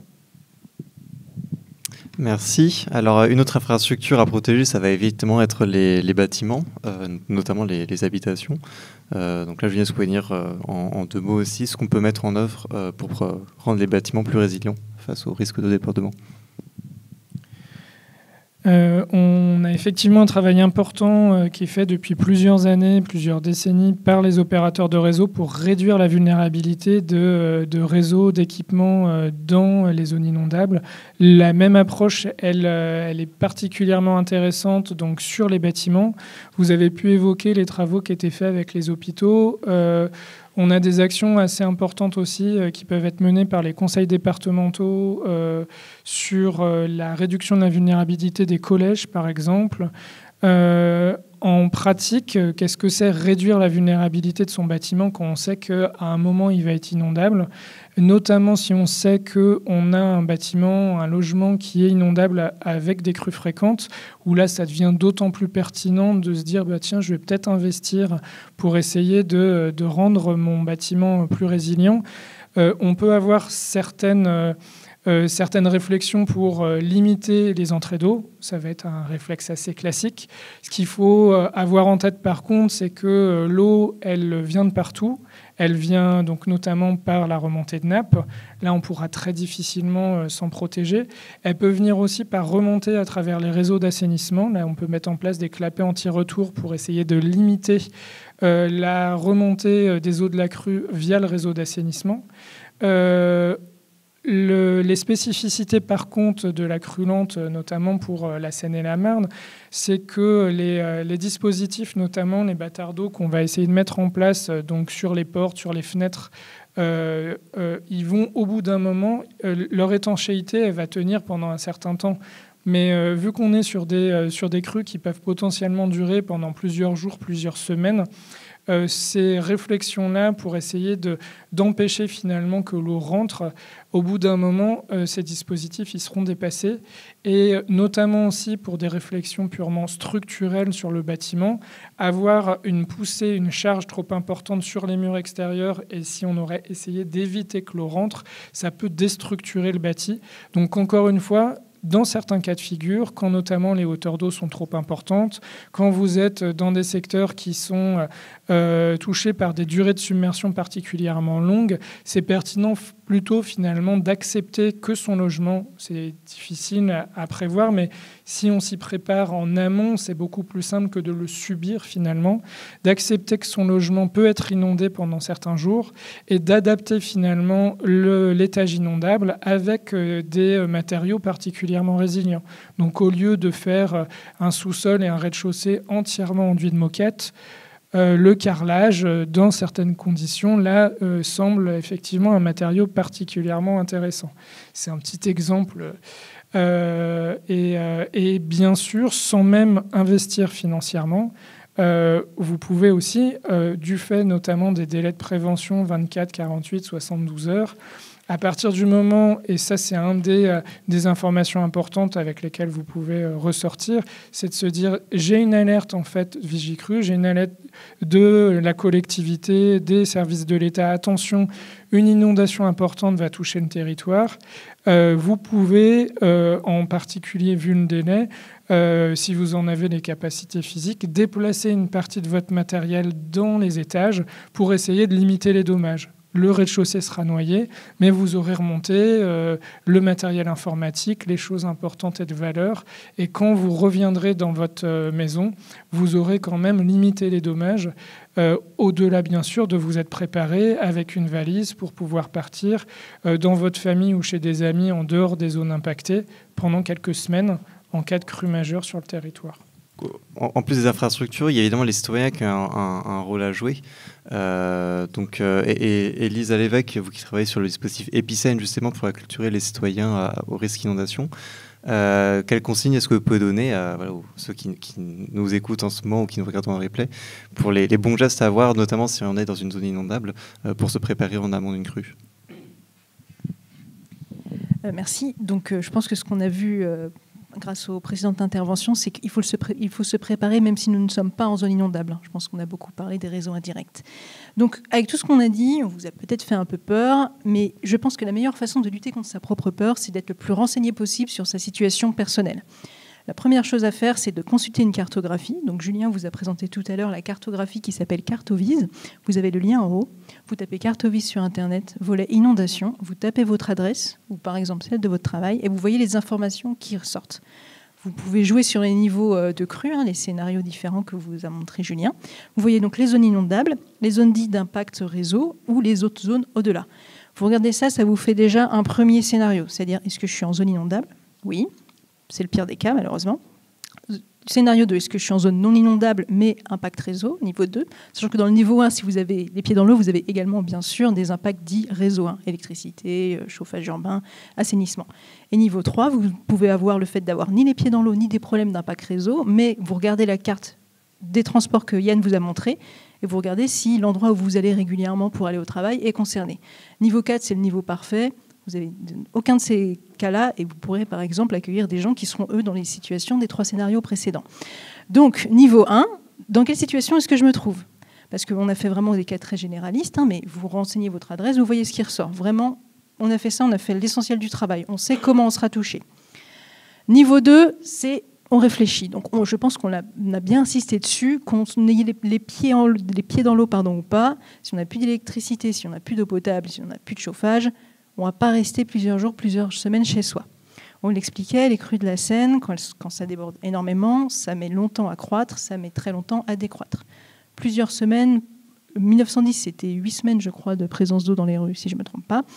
Imaginez le même scénario maintenant, 8 semaines sans électricité avec le congélateur, le frigo HS, plus de toilettes, plus de chasse d'eau, plus de chauffage, puisque bien sûr l'essentiel des inondations ont lieu à l'hiver, où il y a l'essentiel des précipitations, c'est difficile. Donc un des points majeurs à avoir bien en tête, c'est que on vous dira d'évacuer probablement si vous êtes dans ces cas-là. Si on vous dit d'évacuer, évacuez. Essayez pas de jouer au survivaliste chez vous, MacGyver, avec le réchaud et puis les boîtes de conserve casse-grains, ça fonctionne pas longtemps. Vous aurez froid, vous allez être en fait un poids lourd pour les secours qui n'auraient pas dû vous prendre en charge puisque vous êtes suffisamment indépendant pour vous prendre en charge vous-même. Donc le point 1, c'est qu'on a regardé la cartographie, on a regardé dans quelle situation on est. Si on voit qu'on est dans une zone de fragilité réseau, zone inondable ou les transports en commun, ce n'est pas la peine nécessairement de partir. Si vous avez encore de l'électricité chez vous et pas d'eau, pas la peine. Où est-ce que je vais partir? Si je suis dans le cas numéro 1 ou 2, où est-ce que je vais aller? Donc, pas de panique. On a dit 24 à 72 heures. Ce n'est pas une question de minutes à partir absolument chercher sa voiture dans le garage et partir dans la minute. Vous avez le temps d'anticiper. Julien vous disait, si vous êtes en zone inondable et que vous habitez au rez-de-chaussée ou au premier étage, mettez vos objets en sécurité. Alors, il y a souvent un conseil qui est donné lors de crises de quelque nature que ce soit, qu'on entend beaucoup. Les consignes gouvernementales sont par exemple « N'allez pas chercher vos enfants à l'école, l'école prendra soin d'eux. » Là, on a le temps d'aller les chercher. 24 à 72 heures, abandonnez-les pas dans la classe, ils se sentiront seuls. Donc, un grand point, on réfléchit où on va évacuer. Point 2, des dégâts. Si vous êtes en zone inondable et que votre maison sera inondée parce que vous n'habitez pas au 12e étage, on réfléchit à qu'est-ce qui va se passer. Si vous avez une assurance, bien sûr, il y a le volet CatNat, comme on dit, catastrophe naturelle. Mais ce qui est intéressant de regarder pour vous particulier, c'est le montant de vos biens assurés. Réfléchissez, si vous avez acheté récemment une guitare de très haute valeur à 3 000 € et que votre estimation des biens assurés est assez basse, revoyez avec votre assurance pour peut-être augmenter les biens assurés, pour ne pas être un peu surpris dans ce cas-là. Si vous êtes un professionnel, il y a un autre cas à prendre en compte, c'est les pertes d'exploitation. Typiquement, votre congélateur, il est assuré, mais ce que vous aviez mis dans votre congélateur, est-ce que c'est bien assuré aussi? Vous êtes cuisinier, vous avez un stock énorme de viande dans votre congélateur. Le congélateur est HS, mais les centaines d'euros de viande que vous avez dans le congélateur ne sont pas pris en charge, c'est dommage. Donc, particulier, on regarde le montant des biens assurés. Professionnel, le premier point, c'est vraiment, je veux vraiment la surface de ce qui concerne l'assurance. Si vous voulez aller plus loin, bien sûr, il faut vous renseigner. Pour les professionnels, on se renseigne surtout sur la perte d'exploitation. Volet numéro 4, on a parlé rapidement d'un sac d'urgence, sac de secours, appelez-le comme vous voulez. C'est pas être non plus survivaliste d'avoir un sac chez soi où on conserve l'essentiel de choses qui peuvent être utiles en cas de problème, de crise ou d'urgence de quel que ce soit. L'avantage d'avoir ce sac de secours, c'est que ce n'est pas utile uniquement pour les inondations. Bon, je ne parle pas direct d'attaque nucléaire, mais pour des choses toutes simples. Vous n'avez plus d'électricité chez vous pendant quelques jours, avoir une bougie et des allumettes, c'est pas mal. Dans votre sac, vous mettrez bien sûr les choses évidentes, de l'argent liquide, si vous avez des médicaments, les copies des ordonnances, toutes ces choses-là. Alors, essayez d'avoir une radio à pile ou à manivelle ou, si vous êtes très moderne, avec capteur solaire pour qu'elle se recharge toute seule, parce que si vous n'avez plus d'électricité et que votre radio est HS, du coup, c'est dommage, vous ne pouvez pas vous renseigner. Donc bref, c'est tout un ensemble de choses à connaître. Si ça vous intéresse, tout ça, c'est compris dans ce qu'on appelle un plan familial de mise en sauvegarde, donc appelé vulgairement PFMS. Tapez ça sur Internet et vous aurez le guide sur qu'est-ce que je dois mettre dans mon sac de secours. Pourquoi je vous parle de sac? Parce que si on est amené à évacuer, on prend le sac. Et enfin, bien sûr, c'est un des derniers points, j'ai appris là, ce soir, bon, si vous êtes inscrit à cet événement, vous aviez déjà conscience qu'il y avait un risque. Parlez-en à votre entourage, réfléchissez. Quand vous cherchez votre adresse sur la carte Ovis que je vous ai montrée, regardez celle de vos proches, renseignez-les sur leur situation. Peut-être que les gens n'ont peut-être pas la motivation ou pris conscience de l'importance de cet événement. Parce que si on synthétise la question de ce soir, qui était « faut-il craindre la grande crue de la Seine ?» Moi, je vous dis oui, honnêtement, oui. Mais comment on baisse son niveau de stress ? On se prépare. On en parle autour de soi, on réfléchit où on va évacuer, s'il faut évacuer, toutes ces choses-là. Autre point, on a beaucoup parlé de Vigicru.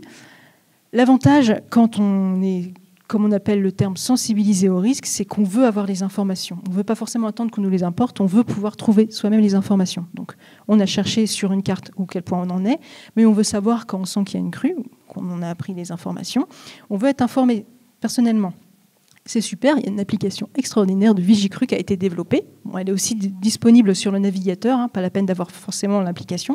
Mais si vous voulez avoir l'application, vous téléchargez Vigicru, évidemment c'est gratuit. Vous choisissez votre point de référence que vous souhaitez, donc Austerlitz, Chatou, Alfortville, celle que vous choisissez. Et vous déterminez les niveaux d'avertissement pour lesquels vous voulez être alerté. Par exemple, je vais être alerté si on passe en niveau jaune. Il faut mieux être alerté dès le niveau jaune, pas attendre qu'on soit en niveau orange ou rouge. Je vais être alerté quand j'atteins le niveau jaune. Et vous recevrez par mail ou SMS, vous choisissez la manière dont vous êtes alerté, des informations quand on atteindra ce niveau. C'est parfait, vous êtes vous-même, vous vous renseignez vous-même en fait.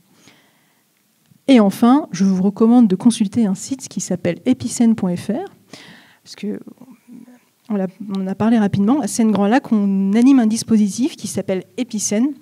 C'est un dispositif public adressé au grand public, aux entreprises, aux collectivités. Donc Epicen, ça signifie Ensemble pour la prévention des inondations sur le bassin de la Seine. Et ça vous recense plein d'informations sur comment se préparer aux inondations. Vous avez une cartographie, comment faire son sac de secours, comment faire des travaux chez soi si j'ai les moyens de les faire. Enfin bref, plein d'informations.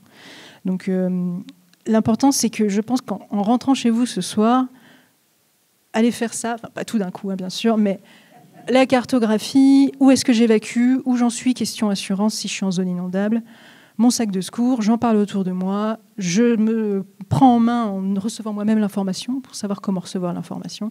Et si je veux aller plus loin, et même pas si je veux aller plus loin, je vais sur le site epicen.fr pour en savoir plus sur ces informations. Merci beaucoup. Alors maintenant, ce qu'on a vu, ce qu'on peut faire avant une crue pour se préparer, reste à savoir, lorsque une alerte intervient, qu'est-ce qu'on peut mettre en place pour éviter au maximum qu'il y ait des dégâts importants qui soient générés et des dommages pour la population et les infrastructures. D'abord, je vais donner la parole à nouveau à vous, Loïc Bayetto, chef du service de crise de la ville de Paris, pour nous expliquer un petit peu quelle est la procédure. Vous avez parlé précédemment en fonction des différents niveaux de la Seine, des actions qui sont mises en place. Mais concrètement, comment se met en place la cellule de crise à Paris lorsqu'une crue majeure s'annonce ? Non, on ne laisse pas les gens nager, contrairement à ce que dit ma voisine. La cellule de crise de la ville de Paris, elle se met en place, je le disais, assez tôt. Donc, ce qui fait qu'elle se met en place à des moments où on ne demandera pas aux gens de quitter leur logement. Je le précise parce que si vous voyez que la ville active sa cellule de crise ou même que la préfecture de police active sa cellule de crise, ça ne veut pas dire qu'il faut partir tout de suite de chez soi. Nous, on l'active dès 5 mètres, 4 mètres 50, 5 mètres, ça dépend de l'analyse qu'on porte sur l'événement, grâce notamment au service de prévision des crues qui nous fournit des estimations. Et donc c'est le préfet de police qui est le chef en temps de crise à Paris. C'est une règle pour toutes les crises, c'est pratique. Le chef, c'est le directeur des opérations, c'est le préfet de police. Et donc avec un partage des rôles, le préfet de police, il organise les secours, c'est lui qui donnera ou pas l'ordre d'évacuation si jamais il devait y en avoir un. Et la ville de Paris, elle assiste en termes d'information à la population et elle peut donner un coup de main sur la partie sauvegarde de la population. Je vais être ultra rapide parce que je crois qu'on est hyper en retard, mais du coup, je pense que ce qui compte que vous sachiez, c'est que si jamais il y avait un ordre d'évacuation qui était donné, et donc qui arriverait assez tardivement et sur des crues quand même de nature relativement exceptionnelle, cet ordre d'évacuation, il veut dire qu'il faut que vous soyez relativement autonome. C'est ce qui est attendu de la population, c'est qu'elle puisse identifier effectivement des endroits où aller, qu'elle se prépare de manière autonome. C'est pas parce que personne ne veut s'occuper des gens, mais c'est que vu la densité parisienne, l'essentiel, c'est que les services de secours et les services de la ville puissent se concentrer sur les gens qui sont véritablement en difficulté, soit parce qu'elles sont isolées, soit parce qu'on est sur des personnes qui ont une vulnérabilité particulière. Et donc c'est pour pouvoir se concentrer sur ces personnes-là qu'il faut que les gens soient le plus autonomes possible. C'est vrai pour la crise d'inondation, c'est vrai pour toutes les crises. Plus les gens sont armés, plus ça permet de se concentrer sur ceux qui en ont le plus besoin et donc d'être le plus efficace possible. Voilà, je ne vais pas être plus long sur l'organisation. Merci. Pour aussi finir un petit peu les propos qui ont été un petit peu le fil rouge finalement de ces discussions, qui est le réseau électrique avec Enedis, est-ce que vous pouvez donner peut-être aussi les mesures phares vraiment qui sont activées pendant une crue pour notamment faciliter le retour à la normale, puis éviter aussi qu'on son électricité soit coupée même hors zone inondable? Je vais être très rapide aussi, parce que je pense que on a à peu près, en fait, on a des cellules de crise qui sont assez coordonnées. Nous, on passe en cellule vraiment de crise à 6,50 m. Donc la ville passe à 5,50 m. Quand je disais qu'on était impacté plutôt un petit peu après certains autres réseaux, néanmoins, dès 3 mètres, on commence à être en vigilance. Voilà, c'est pas parce qu'on passe vraiment en cellule de crise à 5,50 m et bien évidemment on commence à être en vigilance avant. Quand la crue est là, on envoie des agents. Nous, l'action principale pendant la crue, on a dit c'est long. Quand il y a une crue, ça peut durer plusieurs semaines. Ça va être au fur et à mesure d'aller rétablir les clients au fur et à mesure de la décrue et qu'il y ait le moins de temps possible entre le moment où la décrue s'est faite et le rétablissement d'électricité chez les personnes. Je réitère le fait, donc la carte vise, on n'a pas d'action dedans, hein, mais on y participe, on y contribue. L'impact réseau qui est évoqué, c'est un impact combiné, à la fois électricité, chauffage, assainissement, mais qui vous permet d'anticiper, de voir quand est-ce que vous serez touché. Donc je pense que c'est vraiment le point à retenir, il me semble. Donc on vous a expliqué ce qu'il faut faire en amont d'une crue pour se préparer, et puis quelles sont un peu les grandes consignes aussi pour que dès que vous entendez l'alerte, vous puissiez vous protéger et protéger ceux autour de vous.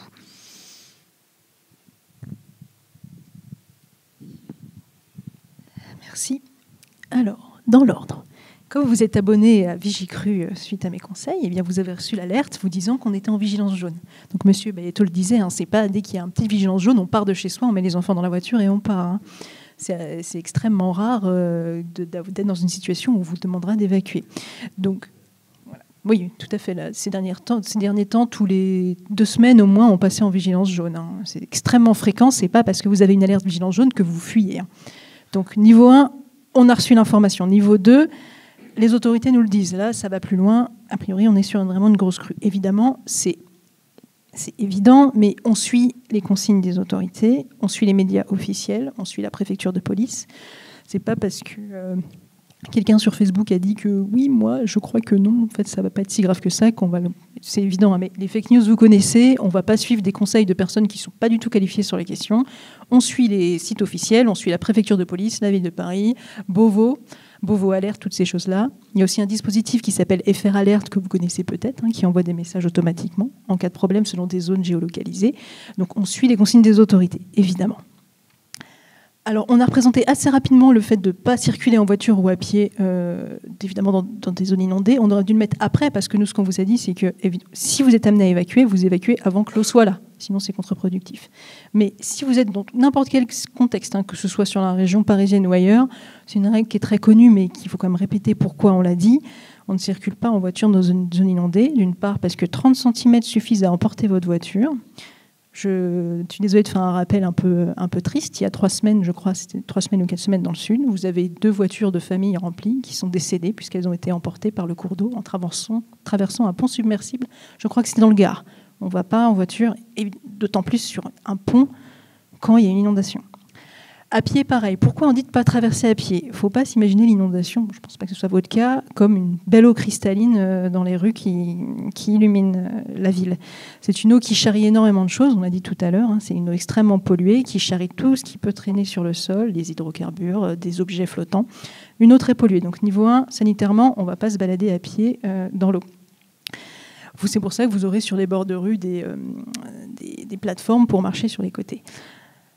Aussi, pourquoi pas circuler à pied? Parce qu'il suffit de quelques dizaines de centimètres pour être emporté par le courant. Une eau de crue, quand vous êtes en inondation, l'eau circule bien plus rapidement. Ce n'est pas une belle eau coulante, le beau Danube bleu, avec un débit très faible. C'est un débit assez rapide, ça peut y aller fort. Et enfin, le troisième élément, c'est que vous ne voyez pas dans quoi vous marchez, vous ne voyez pas ce qu'il y a au sol. Vous pouvez très bien connaître votre rue, vous n'avez pas forcément en tête toutes les bouches d'égout. Une bouche d'égout peut être soulevée en cas d'inondation par la force de l'eau qui remonte. Votre bouche d'égout est sur le côté. Vous tombez dedans, vous mourrez noyé. Donc, on ne marche pas dans une eau inondée. À moins, bien sûr, qu'on soit amené et que les autorités nous disent de le faire. Enfin, si les secours... En plus, normalement, vous ne devez pas vous trouver dans ces situations parce qu'on vous a dit d'évacuer, vous l'avez fait. Donc, normalement, il n'y a pas de souci. Mais on ne circule pas ni en voiture ni à pied dans une zone inondée. On l'a su avant que l'eau allait arriver. On vous a dit 24 à 72 heures. L'essentiel des voitures des Parisiens sont stockées dans des sous-sols qui sont très rapidement inondés. On a le temps de les évacuer. On monte ses affaires. Bon, ça c'était évidemment, ça c'est en cas de crue, pareil. On l'a dit et redit. On a représenté plutôt le volet industriel et puis professionnel. Si on a des produits polluants au rez-de-chaussée, on va tout remonter. On se préoccupe de ses voisins. C'est-à-dire que, on disait tout à l'heure, la gestion de crise, ça va être essentiellement d'aller aider les gens qui sont le plus dans le besoin. Le but, c'est d'être le plus autonome possible. C'est pas pour autant que vous n'allez pas abandonner votre voisin de palier en disant « moi je suis autonome, toi tu te débrouilles ». Pourquoi pas lui proposer à mon voisin, s'il y a de la place dans la maison de campagne qui nous accueillait pour l'évacuation, on peut peut-être le prendre avec nous, au moins de se renseigner sur est-ce qu'il a une solution, est-ce qu'on peut l'aider. Ça c'est évident, mais on coupe l'eau, l'électricité si ça n'a pas déjà été fait. On prend son sac qu'on a préparé avant pour partir avec, on part avec la famille si on nous a dit d'évacuer, et waouh, je suis allée un peu plus trop loin. Et voilà, donc tout ça c'est vraiment que du bon sens. En fait, l'essentiel à retenir, c'est que si on vous dit si les autorités disent de faire quelque chose, il faut le faire. Au maximum, ne pas être un poids pour l'ordre public, pour la sécurité civile, puisque c'est la meilleure manière en fait d'aider la gestion de crise, c'est d'être le plus autonome possible et de ne pas rajouter de la crise à la crise en pensant qu'on peut rester chez soi jusqu'au bout et après malheureusement à devoir être secouru par les pompiers qui vont frapper à votre porte en canot. Je parle parce qu'on est aussi à Paris, juste ce que vous pouvez nous expliquer, ce qui est fait aussi à Paris pour renseigner les citoyens sur les bons gestes à avoir lors des crues. J'ai pas tellement plus à dire parce que heureusement on est assez convergents finalement dans les consignes qui sont données à la population. Peut-être juste vous donner d'autres sources d'informations possibles. On l'a dit, donc il y a Epicène, il y a Vigicru, il y a Météo France parce que ça compte aussi la météo dans ces temps-là. Il y a évidemment le site de la préfecture de police qu'il faut suivre aussi. Et puis sur paris.fr pour vous préparer, il y a un document qui a un nom un peu barbare qui est le DICRIM, le document d'information et de communication sur les risques majeurs à Paris. Et donc on a tout un tas de conseils dedans qui sont donnés, qui encore une fois sont convergents, mais avec des fiches détachables, notamment sur le kit de secours, j'ai mis des petites choses.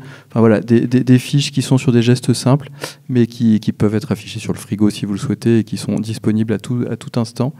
Et puis on met en ligne sur paris.fr chaque jour, pour ceux que ça intéresse quand on est en période de crue, ce qu'on disait tout à l'heure sur les relevés de piézomètre, donc ces sondes qui sont dans les carrières, dans les nappes et qui permettent de connaître le niveau des nappes en temps réel partout à Paris. Donc ça voilà, ça peut être quand on est en période de crue une information utile, aller regarder où en sont les nappes dans son quartier, et ça sur paris.fr c'est actualisé tous les jours si on dépasse un certain niveau, donc on ne le fait pas pour des crues moyennes, mais à partir de 5 mètres on commence à le faire de manière très régulière. Je pense vraiment que voilà, on a eu énormément d'informations ce soir sur quelque part comment déjà ce que c'était comme phénomène, quand ça se produisait, comment, pourquoi, et puis plein d'informations sur comment se protéger, quoi faire. C'est effectivement extrêmement intéressant, mais on est une petite salle, voilà, et le nombre de Parisiens est quand même extrêmement important. Donc on considère, nous, dans la stratégie de résilience, que les Parisiens ont effectivement un rôle extrêmement important à jouer. C'est la raison pour laquelle on va mettre en place un certain nombre d'actions qui visent effectivement à sensibiliser la population et à leur faire prendre conscience des choses à faire, entre guillemets. Alors, on a déjà commencé, par exemple, puisqu'on a fait cette année avec un organisme qui est le CEPRI, qui est spécialiste donc, sur les inondations, des formations pour les volontaires de Paris aux crues et aux inondations, qui étaient assez intéressants. On va notamment faire avec eux aussi une fresque de la crue. Mais ce qui est surtout important pour nous, c'est effectivement, et ça a été dit, à plusieurs reprises, c'est effectivement préparer les Parisiens, notamment, on imagine des actions d'information, alors des distributions de flyers, mais aussi comment est-ce qu'on constitue le guide, comment on constitue un kit. Voilà, on a différents kits dans la stratégie de résilience. On a des kits aussi sur la résilience alimentaire. Si vous n'avez plus rien à manger pendant 3 jours, 10 jours, 15 jours, vous ne mettez pas les mêmes choses, vous mettez pas forcément les mêmes choses. Donc l'idée, c'est vraiment d'essayer, dans les mois et dans les années qui viennent, de donner le maximum d'informations aux Parisiens sur d'abord ce que c'est, comment ça se passe, quels sont effectivement les moyens de communication, et puis arrondissement par arrondissement, informer en particulier les populations qui sont dans les zones inondables, mais pas que, qui sont dans les zones dont on a parlé, qui sont les zones impactées par la nappe, donc qui est effectivement importante. Donc c'est ça qu'on va mettre en place rapidement, de manière, par exemple, à ce que, à des moments clés, vous puissiez être en capacité d'aller vider votre cave, parce que c'est le moment d'aller vider votre cave. Une attention particulière aussi dans les constructions. On l'a dit, il y a des constructions au rez-de-chaussée. Aujourd'hui, c'est des questions dont on parlait avec Loïc hier. C'est est-ce que quand on construit aujourd'hui en zone inondable, on fait les constructeurs, que ce soit du privé ou des bailleurs sociaux, on met effectivement les chaudières ailleurs qu'au rez-de-chaussée. Est-ce qu'on met bien les prises ailleurs qu'au rez-de-chaussée? Enfin, c'est un peu tout bête, mais c'est effectivement beaucoup de bon sens qu'il faut communiquer à la population, de manière à avoir que vous puissiez avoir le maximum d'informations, parce qu'on considère qu'effectivement c'est de notre responsabilité. Et puis après, comme l'a dit Loïc, se posent des questions sur les évacuations, parce que c'est facile de dire il faut évacuer. Alors bon, ça dépend quand on évacue, et ça revient un petit peu au moment de la pandémie du Covid. Certains avaient, entre guillemets, la chance de pouvoir partir en province parce qu'ils avaient des résidences secondaires, donc on a vu un flux partir. Beaucoup sont restés à Paris confinés, entre guillemets. Mais la question qui peut se poser, effectivement, c'est le jour où il faut évacuer X milliers de personnes, c'est où on les met. Voilà, parce que on pourra pas aller chez son voisin parce qu'il vivra la même situation que vous. Donc c'est des questions effectivement sur lesquelles il faut travailler, mais travailler avec l'APP, puisque comme l'a dit Loïc, c'est effectivement de la responsabilité de la préfecture de police, qui nous empêche pas d'être extrêmement vigilants et d'avoir dans les mois qui viennent d'être en capacité de donner toutes ces informations aux Parisiens suivant les zones où ils vivent. On met quand même beaucoup de choses en place pour éviter au maximum le risque de crue, et puis essayer de retenir les conseils qu'on a pu vous donner pour les citoyens, que vous trouverez notamment sur le site Epicène. On pourra aussi vous envoyer peut-être de différentes sources pour tous les participants dans quelques jours. Vous pourrez aussi retrouver le replay de ce Café Climat, donc, qui a été capturé, qui sera disponible sur notre chaîne YouTube, et également, comme Cécile vous l'a dit, un compte-rendu dessiné. Si jamais le sujet des inondations vous intéresse, vous pouvez aussi visionner celui qui est déjà sur YouTube, notre dernier Café Climat sur les inondations par ruissellement, et trouver aussi prochainement le compte-rendu dessiné sur le sujet. Et puis j'ajoute la dernière publication de l'APC qui va bientôt paraître. On vous enverra aussi, vous participants de ce Café Climat, qu'on a pu faire en partenariat d'ailleurs avec l'aide de différents intervenants des 2 derniers Cafés Climat, qu'on remercie, le PTB Seine-Grand Lac, la ville de Paris, la DRUAT, et aussi Météo France qui était présent au premier Café Climat. Et puis merci d'ailleurs à tous les intervenants d'aujourd'hui, donc auxquels j'ajoute Enedis également, pour ce contenu très riche.